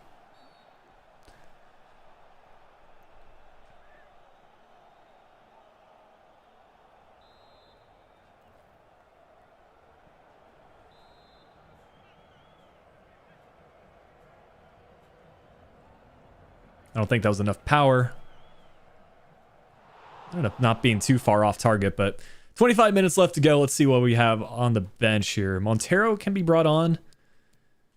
That's the thing. Like, Morris isn't really tired. Is there a defensive tactic? Yeah, we're gonna do pressure on heavy touch. I think we're just gonna really just try to get this goal.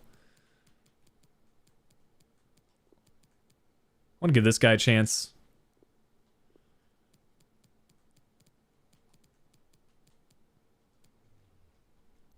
Maybe we'll do Alex Roldan for Christian Roldan here in a couple of minutes, but yeah, I think that's a good start. I'm gonna probably make more transfer signings in the next stream. We spent the first hour or so in the January transfer window, so next stream we're gonna focus on the July transfer window, make some more additions.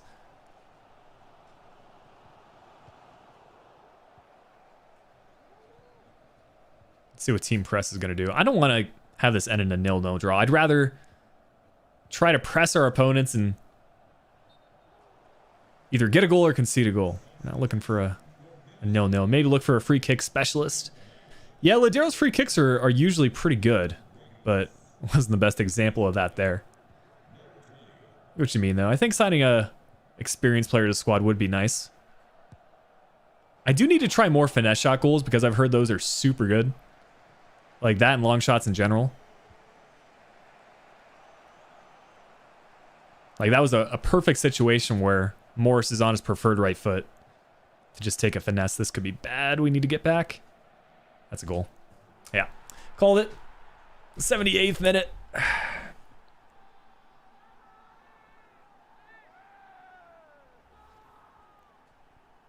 I knew from the moment that we missed that tackle, like that was going to be a goal. Not completely out of it, though. Still time left in this one.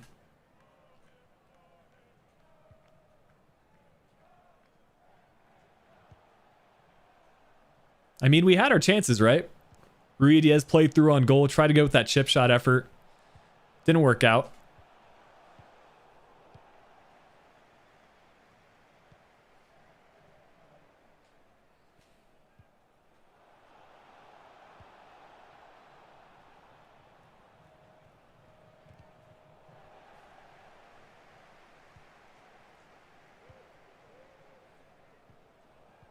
This could be decent.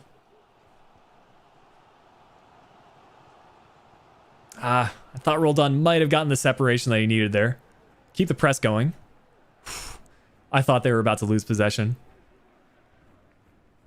Oh, he keeps that in play as well. I mean, Minnesota are doing a great job at seeing out the clock. What a touch from the striker there. And the chip shot effort. I mean, that's a fantastic goal. Don't know what's going on with the camera. That's what I'm noticing. I don't know if it has to do with the EA Access trial, but it seems like some of the camera settings are a bit off for next gen. If I score 2 now, you're gonna donate. Well, yeah, it's 2 for our opposition. Great goal, to be fair. I mean, that touch was honestly world class. Cheeky chip to the far corner.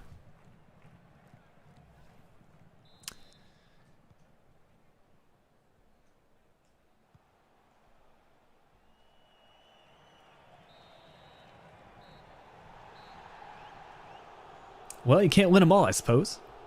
Not how we want to start off our season.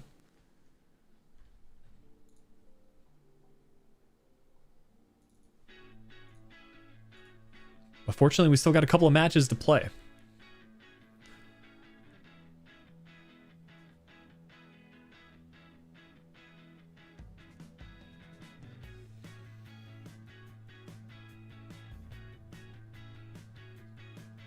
Let's see what we're looking at. I think we wanted to play the one against Portland, right? Portland on the 9th.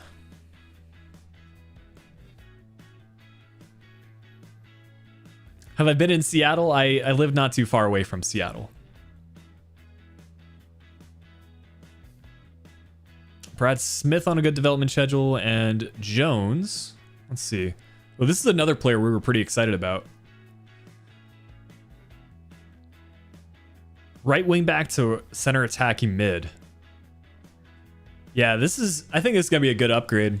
I'm going to guess... I'm going to say a 60... I'm going to say a 63. I think he gets a +5 here. James would have been better off moving to MLS. That would have been a really cool signing. I agree. But yeah, I heard he made the move to... Was it Qatar now?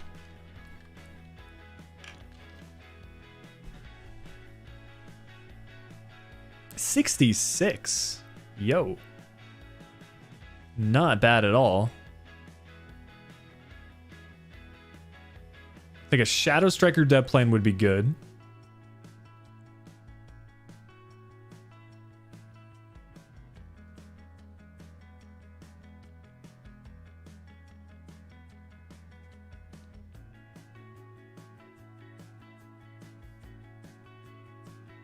Yeah, I think we do the Shadow Striker dev plan. That's a good upgrade right there.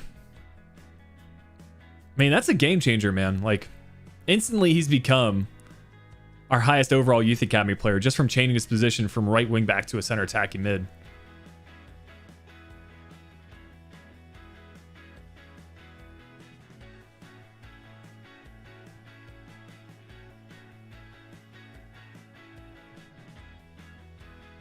Yeah, Jorben, you got it right for the guess. That was an ambitious guess, to be honest. Thought that might have been a bit too much, but...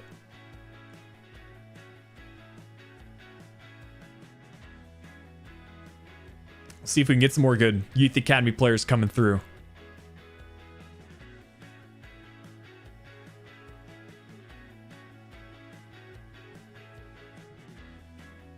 So we just have the one scout from Canada this time. We need to resend out those scouts. So yeah, I'm saying technically gifted, physically strong seem to be the ones to do.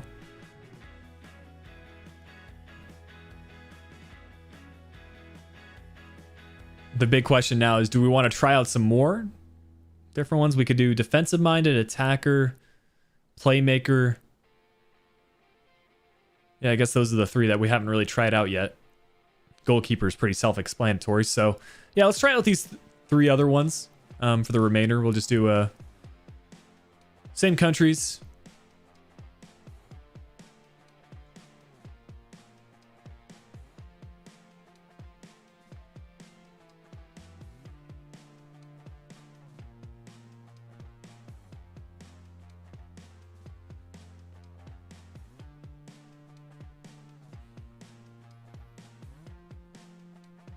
I'll do Mexico this time instead of Canada. Yeah, 66 as an estimate was wild.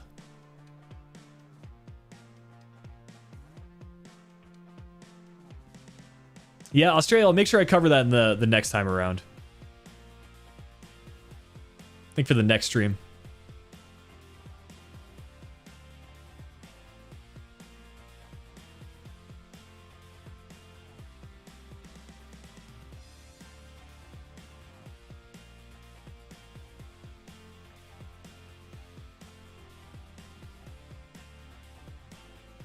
But yeah, it really does seem like actually going into the quick sim or interactive match sim is a lot more effective than doing calendar sim. Calendar sim, it's you really don't know what's going to happen, but yeah, I've consistently seen like quick sim, interactive match sim goes way better.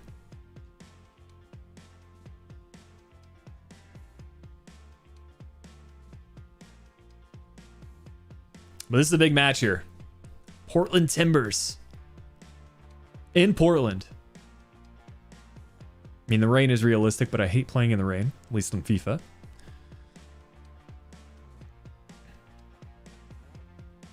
Another real stadium.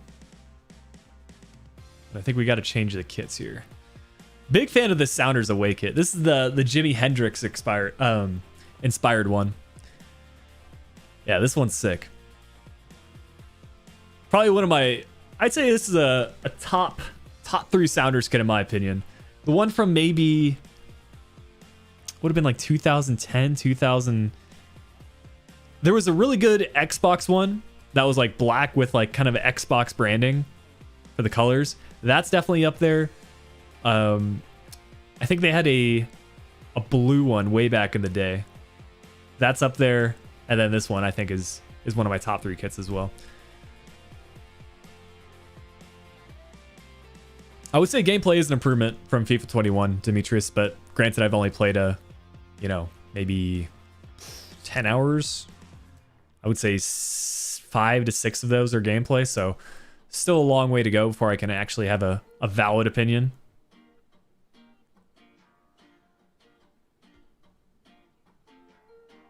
Never done a crewman in Turkey, but I plan to this year, Adam.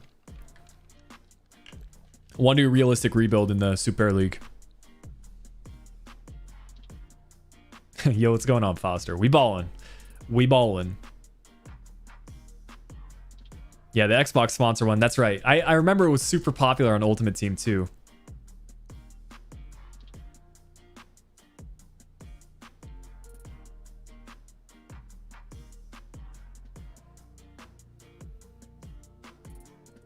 The King. Who's the King? Diego Valeri? The King of Clubs. Huh. I've never seen that tifo before. Interesting stuff. Gotta say, Providence Park. I know they recently went through some renovations there. I went before the renovations happened, but a bit of a kit clash here, if I'm being honest. I think it'll be fine, though. Portland's green is just so much darker than I expected it to be.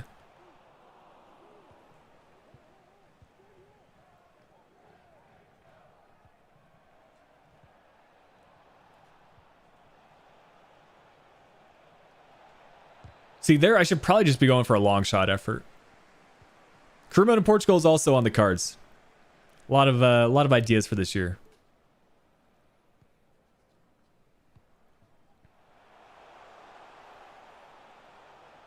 Yeah, I thought the Sounders kit would be more purple in game than it is, but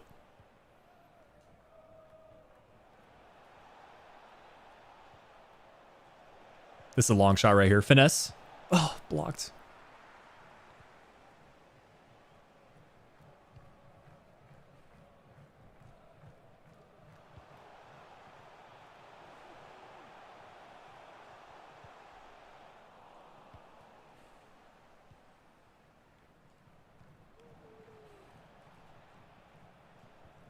I need to update those instructions again.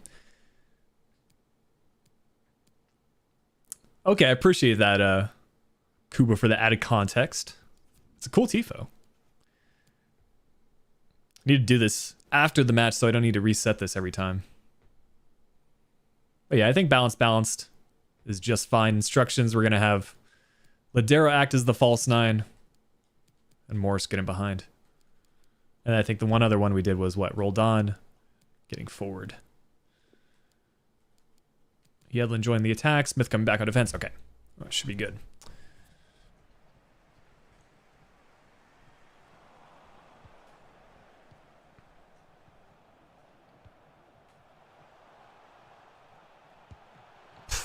Fry with the save. I think that's the thing. It's like you don't want to bring your goalkeeper out all the way. Just kind of like close down the angle with Y. And then let him kind of get back in the net. What is Portland's defense doing right now? I mean, they left Ruidiaz like wide open there. And we're going for bicycle kicks.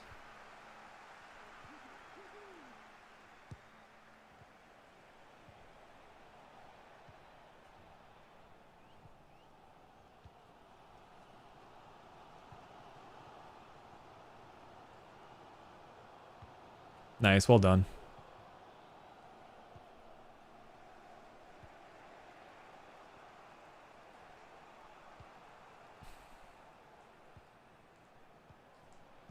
There's the first goal. Finally, some good build-up play. I mean, that's how I like to play in game, honestly. I scored a very similar goal to that with Newcastle, but just some quick passing play. Camera settings on co-op with the zoom all the way out. And I think a height set to 0.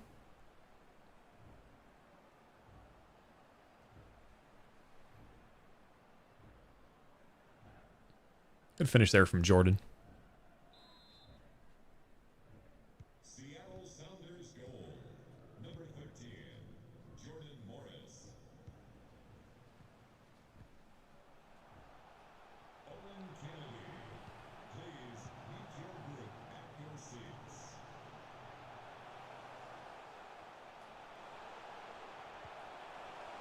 That should be cleared away easily. We'll play that one out wide. Rudy is tracking back. You'll love to see it. I will see that big switch of play to Morris. He was asking for the ball as well. I just can't pull that off with MLS players, I don't think. Get there in time. Nice.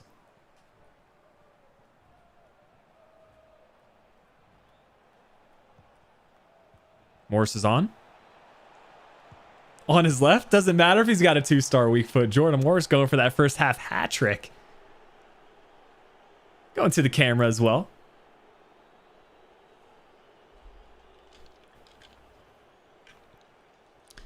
That's a 2-star weak foot for you.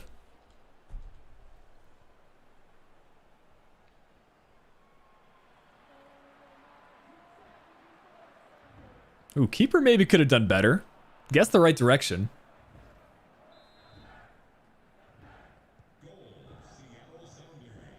But yeah, that's the interesting thing. When I started up the Newcastle career mode, what I found is whoever scores the first goal, it pretty heavily influences who wins the match. Like, I'm not saying it's the end all be all if you can see the first goal, but it definitely helps if you score the first. Okay, Morris is just burning by a Portland defense. Can he get a hat trick here? Golasso, that's right. Hope DK makes the move to Europe. I was surprised he didn't get more of an upgrade in FIFA 22. It's the same as he had at the end of FIFA 21. And considering how well he was playing for Barnsley, man, it's like... And he's even turned that around with pretty good form for Orlando. So, I don't know. I also hope he makes the move to Europe. I think he could You know, with the right team, with someone like Barnsley, there's no reason he can't get more goals. Oh, it's on again?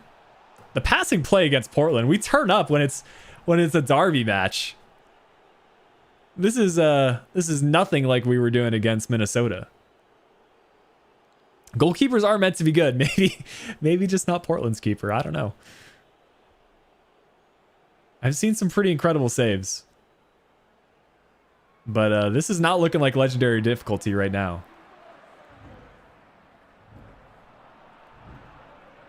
It's CR7 with the goal.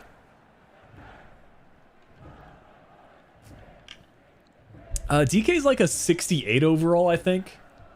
We can take a look at halftime. I think we're about due for a FIFA break anyway. Take a look at things.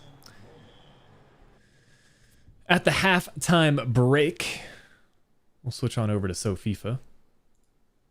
And yeah, I was actually taking a look at the top FIFA charts, and Chiesa at the 91 potential. I mean, if we just sort by potential, you can see Mbappe has the most, 91, 95. Holland at a 93. I think that's pretty fair. Maybe a little bit higher, like 94, 95. I think Mbappe and Holland should be on the same potential just right now based off of how they're playing. Donnarumma at a 93 as well. Oblak at a 93. Messi. Surprisingly, Ronaldo is like way down here at 91. But yeah, we were going to look up DK. We can just look him up by Orlando City.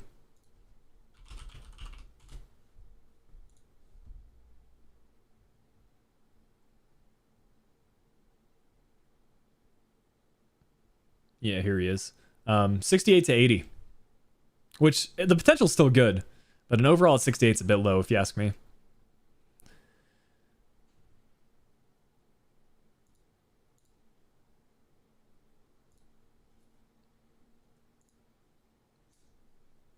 Anyone else that you guys want to see while we're on this page?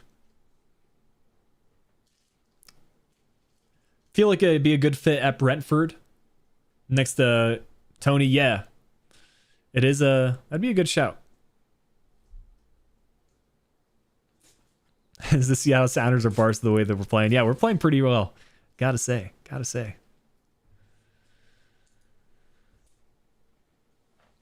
The Liverpool career mode from 2016 was iconic.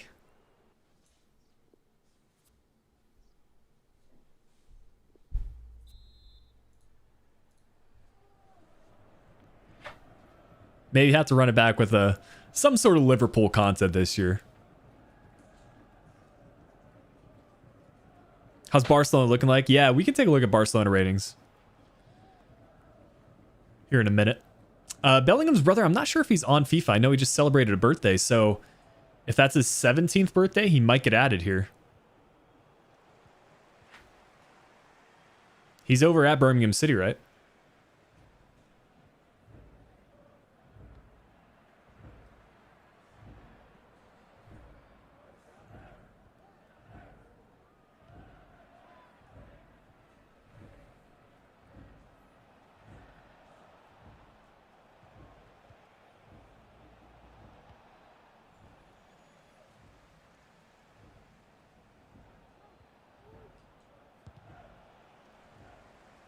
I'm trying to test out those new shooting mechanics with long shots being so good. I've seen some people score them from like this sort of range on the player's preferred foot, which is just wild. I think now would be like if we can score from there, that would have been sick.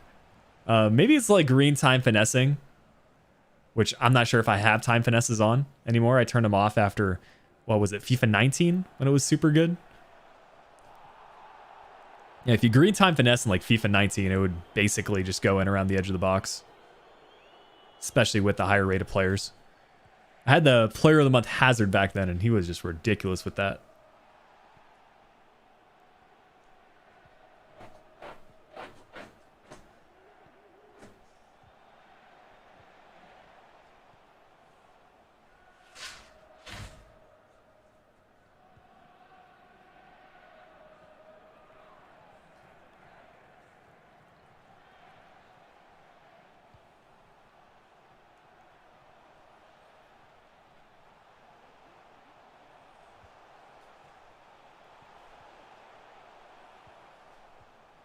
Trying to keep this clean sheet. Blanco, pass in the middle, another block. We move. Oh, I think my dog wants to go out. Celebrating the goal. Can we cross it in? All right. I'm gonna pause the game, let my dog outside, guys. Apologies, but you know, gotta be a good dog parent. I'll leave you guys with the BRB menu and some music.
Okay, we back. Appreciate you guys hanging out for a bit. Let's try to finish up this match as well. Switch back to the FIFA gameplay.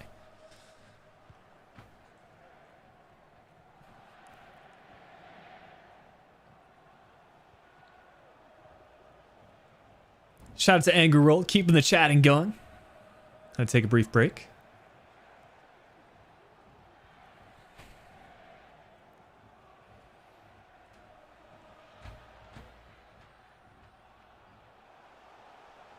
Let's try not to concede this goal.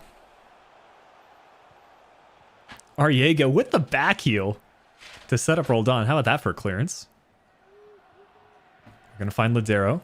Back to Rui Diaz. We try to get Morris's hat trick. The chip. He's going for the diving header. Doesn't exactly work out.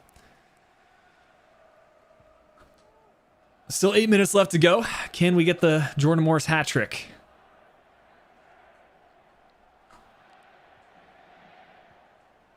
And I think we'll play one more match against Atlanta United to close out the stream.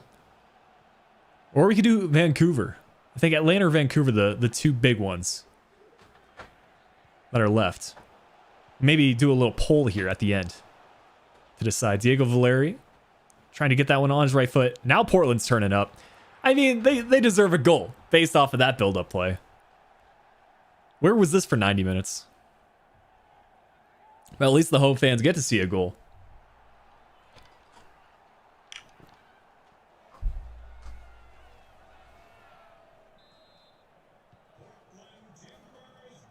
Can we get a kickoff goal?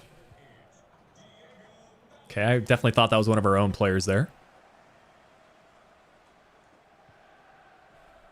Morris. Let me see if I have time finishing on real quick. I think it's under controls, yeah? Settings. Time finishing is indeed on. Okay, good to know, good to know.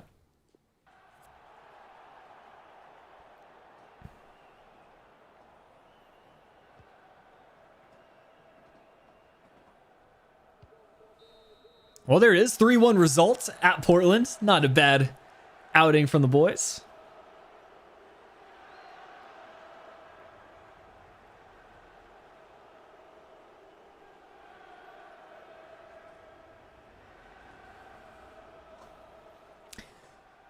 Angry Roll, what kind of content do you have planned for the year ahead? Are you doing another My Player series? Also, nice addition in FIFA 22 in general, career mode as well as Ultimate Team, all those, is these in-depth statistics. Expected goals is kind of funny to watch back on because, I mean, this one was pretty realistic with the scoreline, but, you know, I've seen some pretty wild ones so far, especially when goalkeepers have just like a ridiculous outing.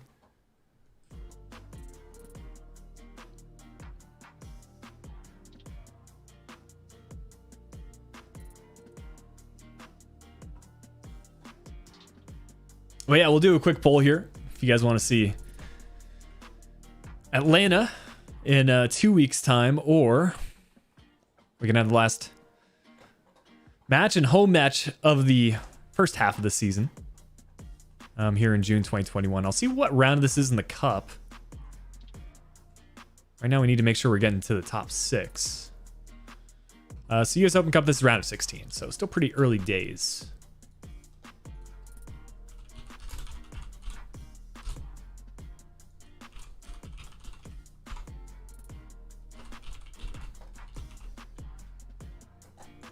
There you go. Poll is live. Whichever one you want to see. They're pretty close to being in the same state. We're neighboring states. I mean, Portland's right on the edge of Oregon and Washington. Let's see. Gilbert's ready as a center forward. 81 to 94 potential. Let's see, changes here. His shooting is pretty low. I don't see too high of a rise. Maybe +2, +3. +4. Not too far off. But this actually works out well because the Bombardier dev plan is really good for improving all the shooting stats. So, hey, Devil's Reject with the 179 super chat. Appreciate you. Let me know if you have any players you want me to transfer shortlist for the next stream.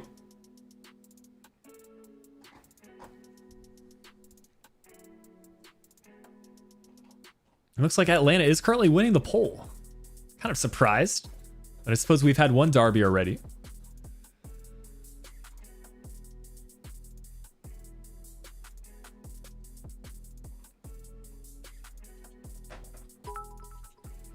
There's the super chat coming through. My notifications are always a little bit delayed compared to the YouTube chat, but Yossi Zardes How about that for career? 7 months expiring contract. Could be a good pickup, honestly.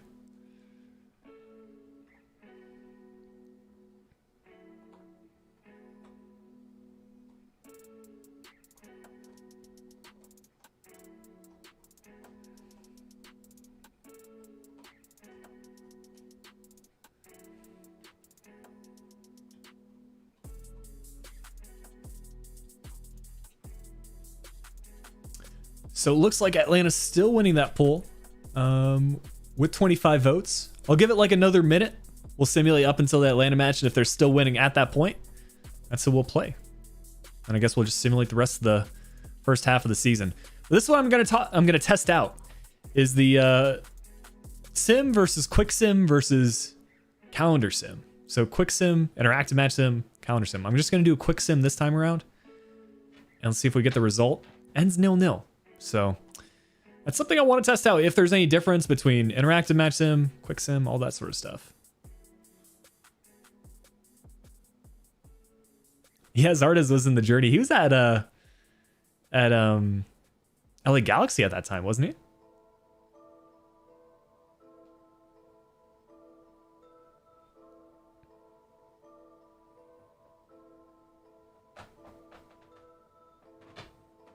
Oh, we're going just on a bit of a losing streak, aren't we?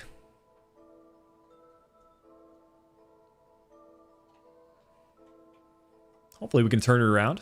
I mean, the nice thing about the MLS playoff system is you don't need to be top of the league. You just need to be in like top 6, top 7, and you'll be all right.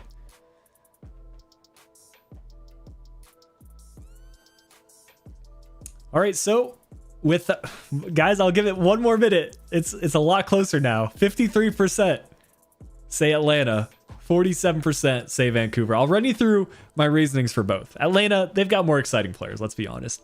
Josef Martinez, Ezequiel Barco. We can even look at the Atlanta United squad. So they've got that going for them, and I think it's also a real stadium, right? The Mercedes-Benz Arena. So either team we choose will have a real stadium. Just taking a look at their attack. Yeah, Josef Martinez, great player. We got Jurgen Damm, Emerson Hindman, Ezequiel Barco. Even defenders, they've got the likes of Franco, who's a pretty exciting player, and Miles Robinson rising through the ranks of U.S. men's national team players. Brad Guzan, bit of a American legend between the sticks. Kind of had a journeyman career of his own. And then Vancouver, you got some sort of Cascadia rivalry going on here. I don't think I can recognize a single player on Vancouver's roster outside of Ryan Gold. I know him. But this was actually Alphonso Davies' first club, so they've got that as a bit of history. But yeah, Atlanta's more of a challenge. Vancouver's got the derby going on. And Atlanta, at the time of, I was about to say, at the time of me saying that, they have 51% of the votes. It's now tied. So yeah, final call. The only other difference is that this match is played with another month and a half to go in the sim. Vancouver's literally the last match that we would play before the January transfer window opens. So it's 50-50. I'm going to play against Atlanta. At no point do I think Vancouver wins the poll, so it ends at 50-50.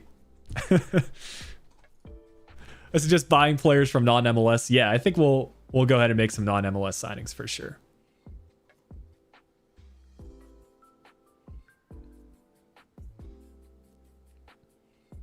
We can take a look at this Atlanta lineup. No Barco, which is a bit disappointing. But Robinson captains the side. You love to see that.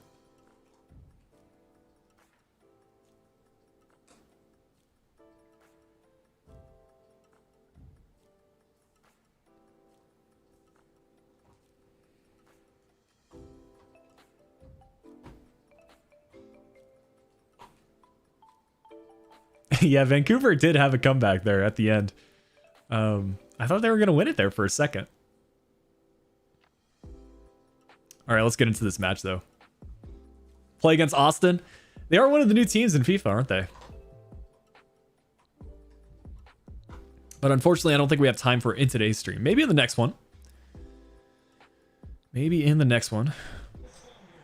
Yeah, I think this is likely going to be the last match we play. We'll go ahead and simulate with you guys up until July 1st. And then we're going to, of course, make some more transfer signings in the next stream. Speaking of which, I don't know when it's going to be. Whether we'll have one tomorrow, I don't know. We got the Premier League, I think, back as well. So might save it until Monday for the next stream. I think that would make the most sense. But I don't know. I am tempted to go ahead and run a little bit of Ultimate Team content. I'm going to go ahead and make sure I've got a graphics thumbnail ready for that.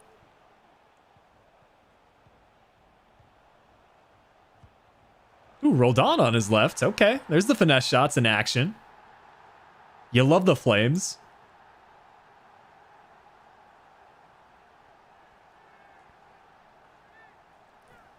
All right, we got to take note of that. Take note. CR7 with, what is it now, 2 goals from 3 matches played? Some nice build-up play as well.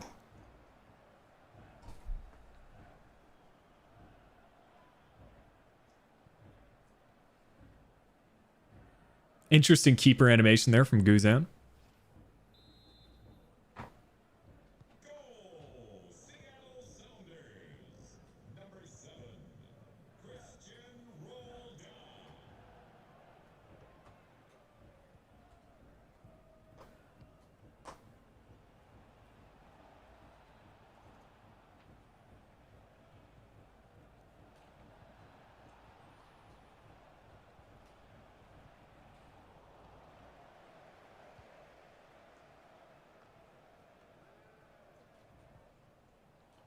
Yeah, Roldan is quite the player. That was a bang goal. He's capable of it, though. See if Morris can do it again. On his left. Yeah, there's the 2-star weak foot. I was going to say, if he converts that one, it's just like, Morris has always just been cracked in FIFA. I don't know what it is. I think it's like the perfect height, pace, and dribbling stats. He's just ridiculous, man. Always has been. Chip. Little chip action. Got to get one of my own, guys. It's not a stream until we hit a flick chip. You know what I'm going to do for an emote, guys? Let me know what you think. Let me know what you think. But I want to expand upon the emotes.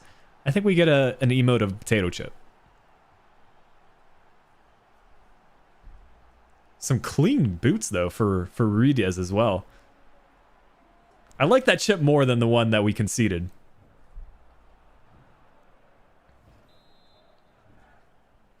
Seattle Sounders goal. Number 9, Raul Ruidíaz.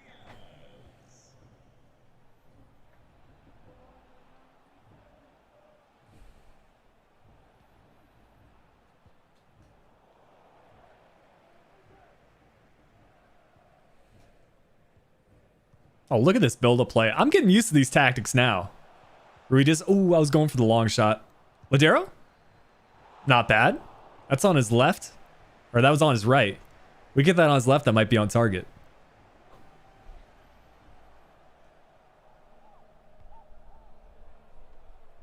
Just making a note of the potato chip emote, so I don't forget later on.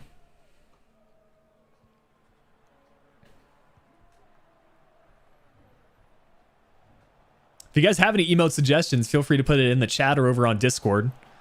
I need to go ahead and see how many I can unlock, but definitely more than the 3 I have available now. As you get more channel members, you unlock more. So something to keep in mind. But I think we can get it like up to 5 or something right now.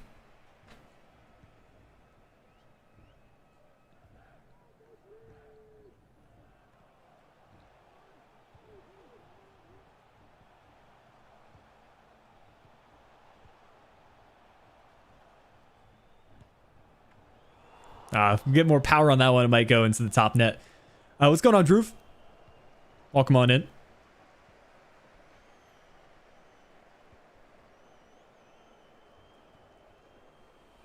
Ooh, Champions League on Monday. That's true.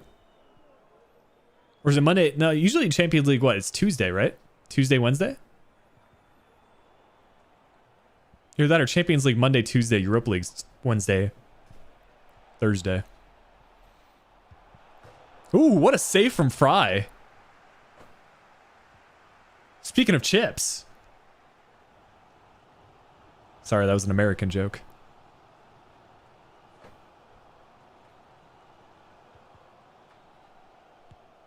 When do you see that on the instant replay?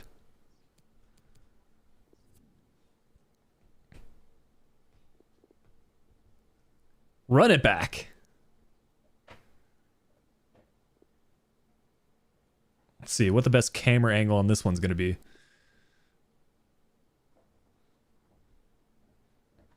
I think orbit's fine.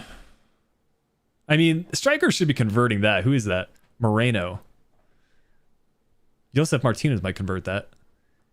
What do you guys think about this? It's a decent effort. It could be more in the side netting, but the reflexes from Fry. I don't know if does he actually touch it?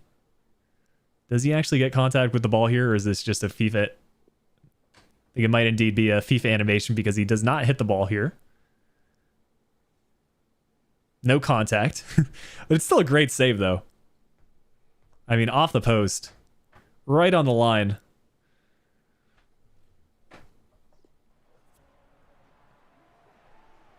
Alex, yeah, I've got a target in mind. I don't know if I want to say it. But yeah, I've got a target in mind.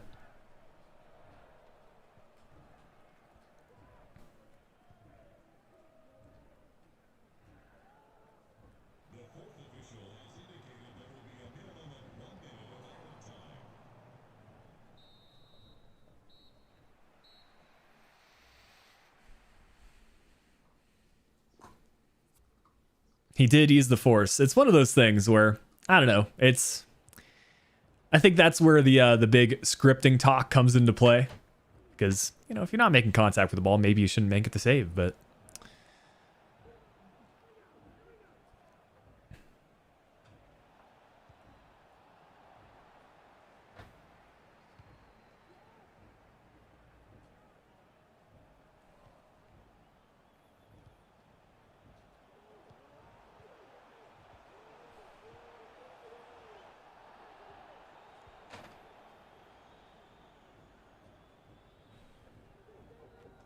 How does he get by all our players there? I mean, well done for Moreno. He missed the goal, but maybe dribbling's his strong suit. Can we get to this one, though? Moreno again. Going to the byline. Might cross this one in. Plays it on the ground to Sosa. To Josef. I'm not sure who the intended target for that was. Rui Diaz with the pace. Yeah, Franco's too quick. Yeah, go for it, Drew. I'll let you know if I can do it or not. I mean, I'm open to taking suggestions on board. Do listen to some of them.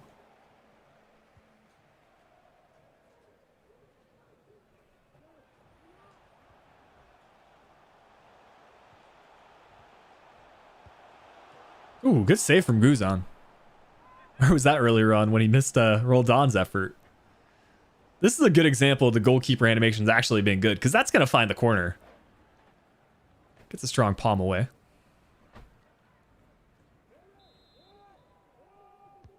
I do need to figure out like the best corner tactics. That's actually been one of the complaints, Brian, is like the gameplay's too realistic. And the big question is like what you want to go for, because I think a lot of, well, not a lot maybe, but I would still say the majority of people in the Ultimate Team community prefer the arcadey playstyle, and I don't mind that. You know, it's Ultimate Team, it's about scoring goals. Whereas I think offline, we look for a little bit more realism. So I don't mind if I'm not scoring like 5 goals a game. You know, if it's slower build-up play and the computer's actually crossing and scoring goals like that, I don't mind it, you know? What a goal, though, from Conway. Cutting the deficit in half.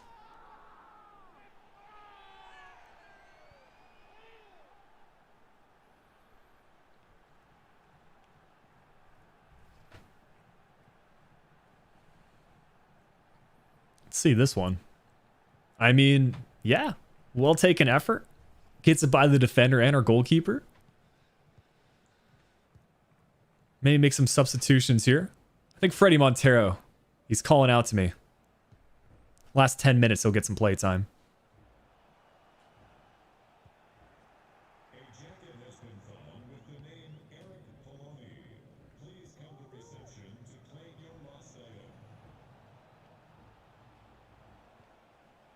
Arriaga's putting in some great tackles. Ladero brings it down. That's a great goal.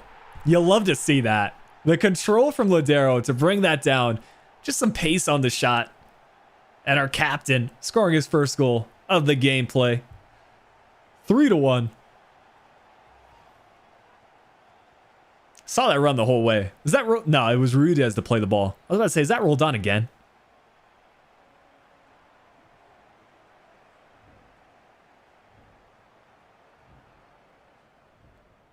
Drew, I tend to do that behind the scenes. I mean, there are some exceptions. Like, I think for the Newcastle save, Hayden, there have been some shots for him to be a center back.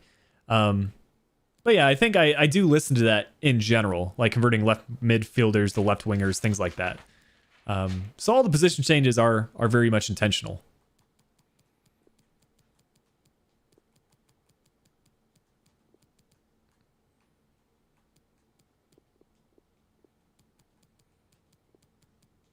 We'll go rolled on for rolled on here.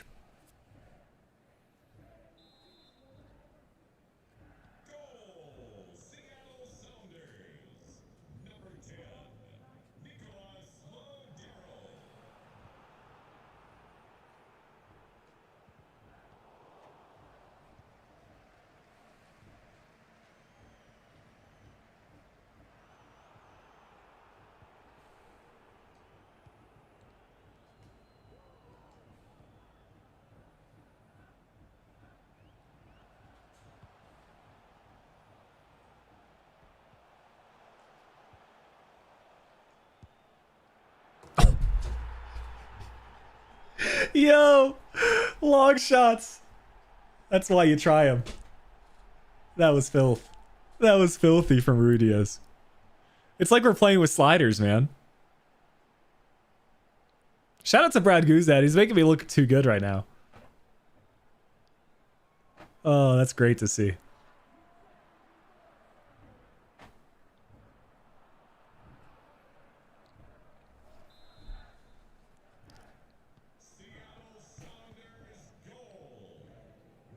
That's the thing with Ruidez, dude. He's just one of MLS's best strikers.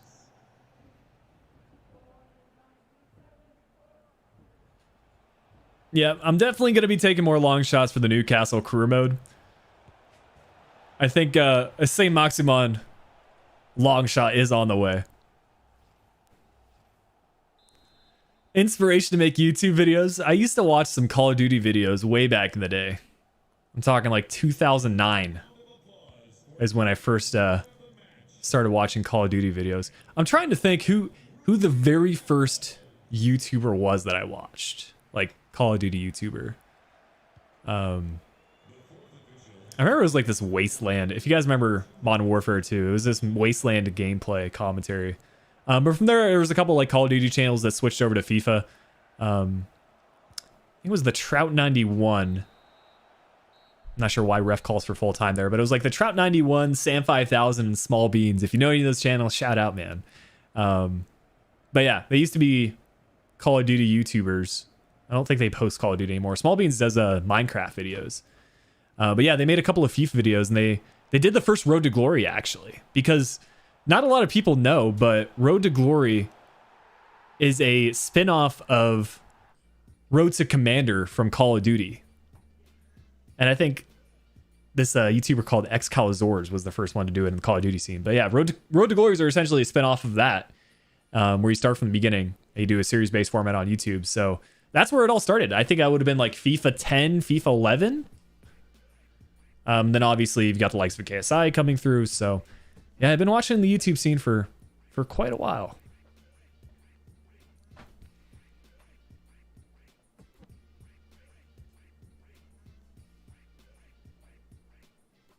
But yeah, as far as career mode videos, it's funny how that actually started because I played more Ultimate Team than career mode back in the day. But when I first moved to college, the internet in my dorm was so bad that I literally couldn't do matchmaking. Like I couldn't find matches to play against other people in Ultimate Team, which obviously leads to problems back in the day when Ultimate Team wasn't as content based. You know, you had to do more gameplay. So because I couldn't find matches, I switched over to career mode and offline. But anyways, Frank Powell seems to be another promising American player. I need to take a look and see what this scouting network is, as we try to find like what the best one to be sending out your youth scouts for. So far, Technically Gifted has been my favorite.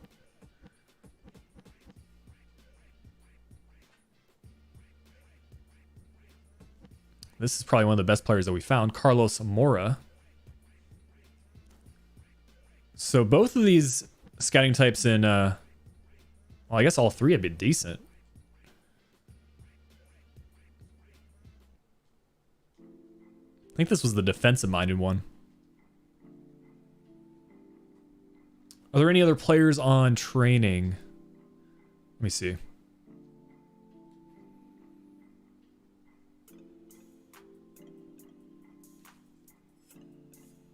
I think we got most of the position changes done.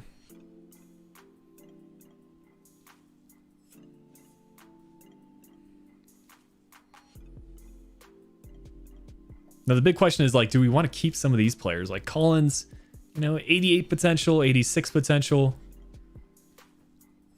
Let's take a look at Frank Powell here. He's one of the better ones that we found. I think this is the case where we just need to put him on a Bardier dev plan.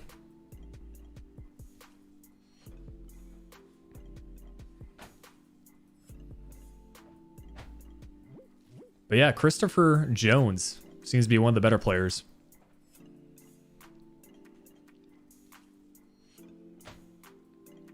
Round of 16 in the US Open Cup. We'll do an interactive match sim for this one. See if we can get the result.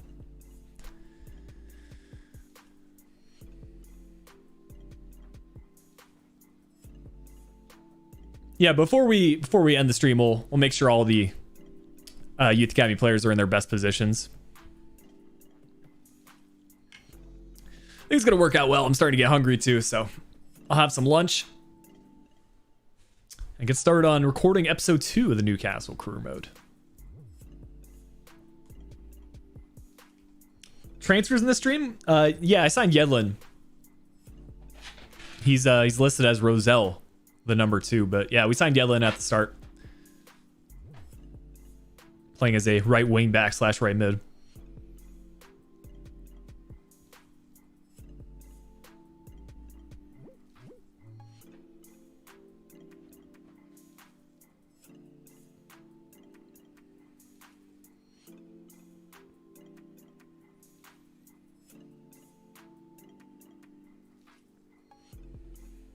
I need to go and see if I've got any good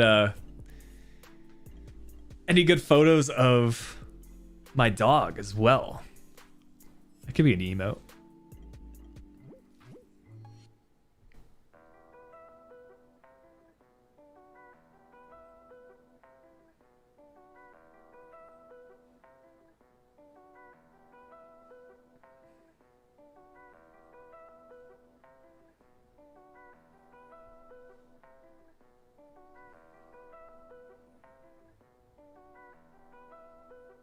Yeah, there's a couple here I could use.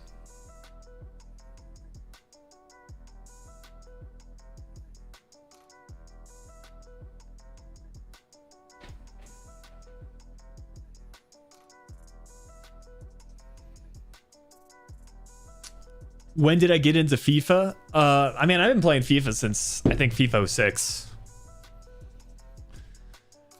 Yeah, way back in the day, when YouTube videos on YouTube weren't a thing, there was like this site called GameFAQs. It was like this, I guess, video game forums, I guess would be the best way to describe the website. But yeah, people would post about their career mode saves. So I've kind of been in the career mode scene, more or less, following along with people's progress and stuff since like 2006, 2007, which is kind of crazy to think about. I think we're fine to jump to result here. There you go, 2-0.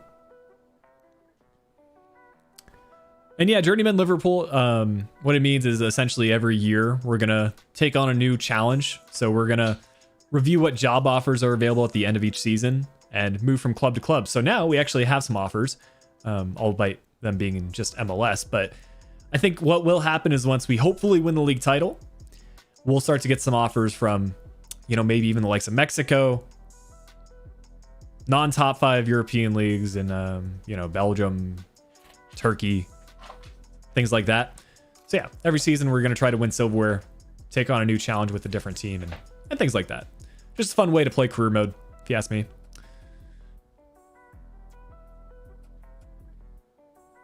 I did see the League Cup final highlights, yeah. I know Sounders were up 1-0, gave up the equalizer, and then I think it went 3-1, and then it ended 3-2. So yeah, Nico's a game changer for sure. It's been impressive what Sounders have been able to do with injuries like they had to Fry and Nico, but looks like Fry's healthy again. So that's nice. Hopefully we'll be fully healthy for the MLS Cup.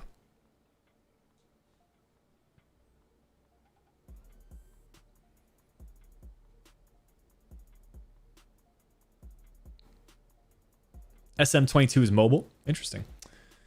I've always wanted to get into FM. I've never heard of SM.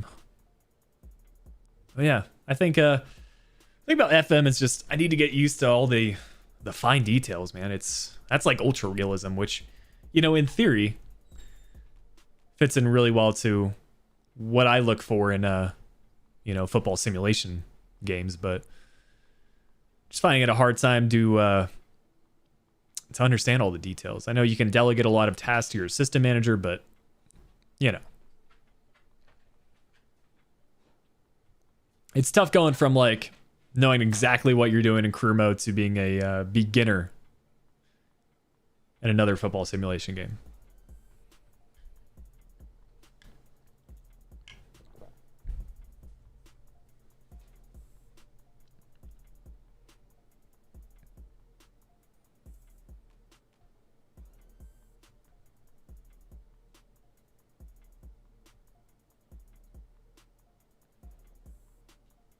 Okay, we make that 2-2. 2 goals to come back. Nice.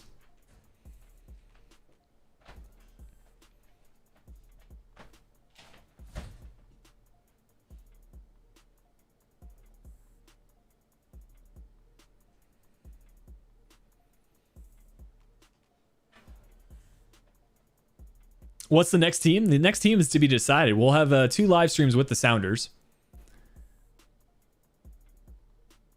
We've got another position change here. This one is for Nelson. What do we change his position to? Cam, maybe? Yeah. A 63 center forward. He's probably going to get an upgrade here at Cam. Or did we already change his position? I'm trying to think. Maybe we just put him on Cam to work on his... Nah, surely we wanted to make him a Cam. Because his dribbling's so good. His passing's really good. What do you guys think here?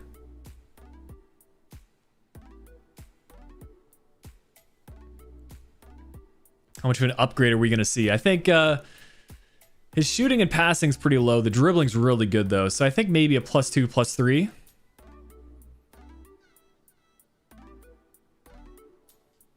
Yeah, just a +2 here. I think we go on the advanced playmaker. Advanced playmaker, shadow striker would be good. Even attacking midfielder is not bad. But I think advanced playmaker, unless he's a really good position one. Yeah, it's got to be advanced playmaker here.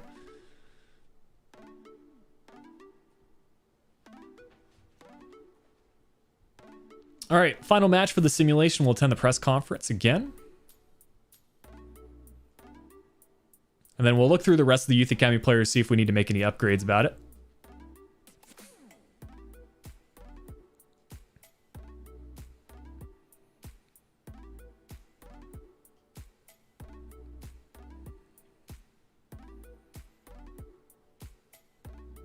We lose that one 1-0. Okay, so we had a good run there. We're right about in the middle of the pack in the playoffs.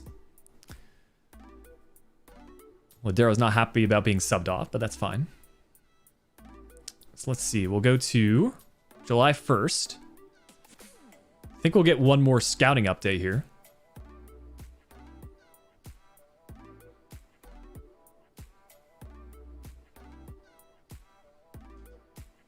See if we can sign any of these players.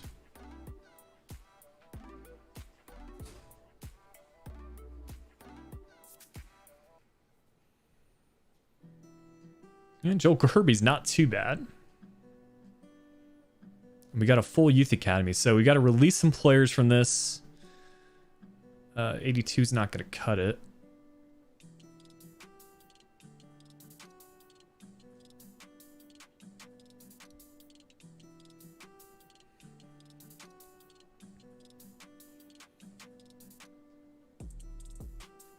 So we really have like one more spot left to sign a player. Hopefully we don't have too many good players coming through from Mexico. I think it's just this Paco Agudelo guy. Everyone else looks pretty average. This guy's got a good valuation, but I mean, I'll see if I can maybe release one more player.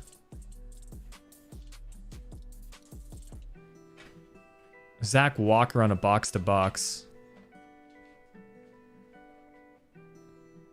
He looks pretty well balanced. His defending's not very good.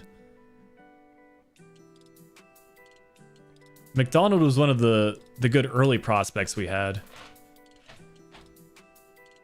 But he's got the really low shooting. That's the problem with him. I think we probably let McDonald go. Wait, did it actually...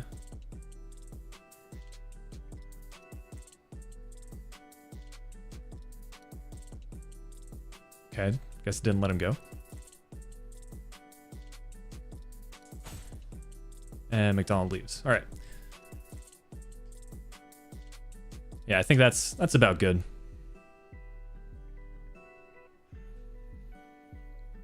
So we'll look through the Youth Academy players, close out the stream today. If there's any other position changes we need to go through.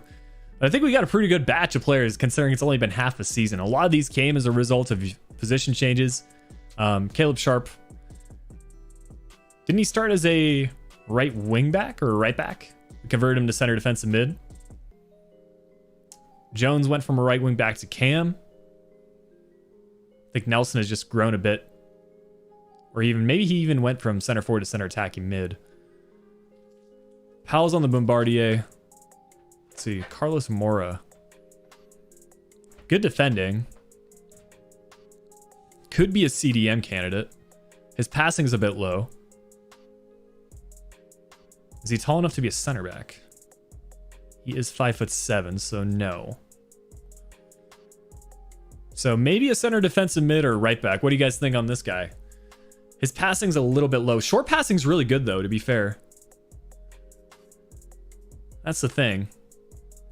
I think we maybe try out center defensive mid. It'll take him 25 weeks, but he'll be ready about by the end of the season.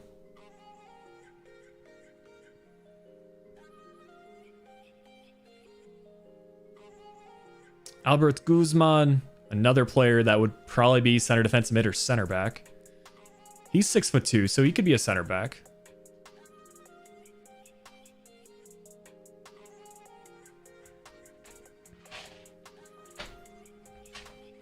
Jones looks good. Yeah, Jones is probably the best one that we found. Probably the best example of the position change as well.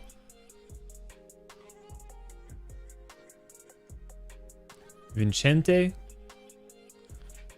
is a right wing back. Nothing really stands out for him.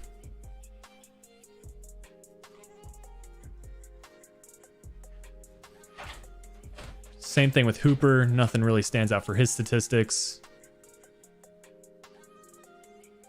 I think we're pretty good on all these players now. Just double checking though for Newman. CDM, I think he's probably more of a CM.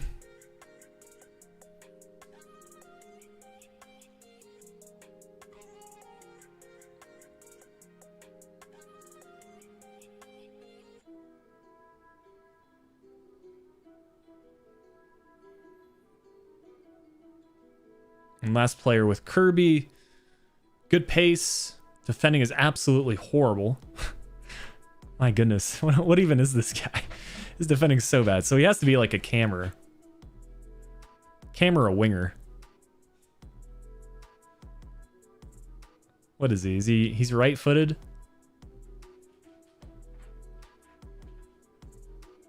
I think we work on like right winger or left winger. One of the two. It's just not a very balanced player. His pace is good. we'll maybe decide that one later. But I think we're going to close out the stream there, guys. Happy with how far we've been able to progress through the season up until the January summer transfer window. MLS is weird. Starts in January, second transfer windows in summer. So next stream we can look forward to the summer transfer window and yeah, make that playoff push. Hopefully finish up the season as well. But yeah, this is the current squad. Maybe think about whatever signings you want to see made. Yedlin at a 73. He must have gotten a bit of a downgrade. Yeah, I think a left-sided player would be good. I think that's the plan moving forward. But yeah, I appreciate y'all hanging out in the stream today. It's been a fun one. And I think the next stream will probably be Monday. I'll take a look at what matches are going on over the weekend and if it fits in with my own upload schedule. Because again, we've got a tutorial video going out tomorrow. That's the plan. And then we've got a Newcastle episode hopefully out on Sundays. So spacing it all out between the live streams and the videos. That's kind of the idea. But I'll be signing off there, guys.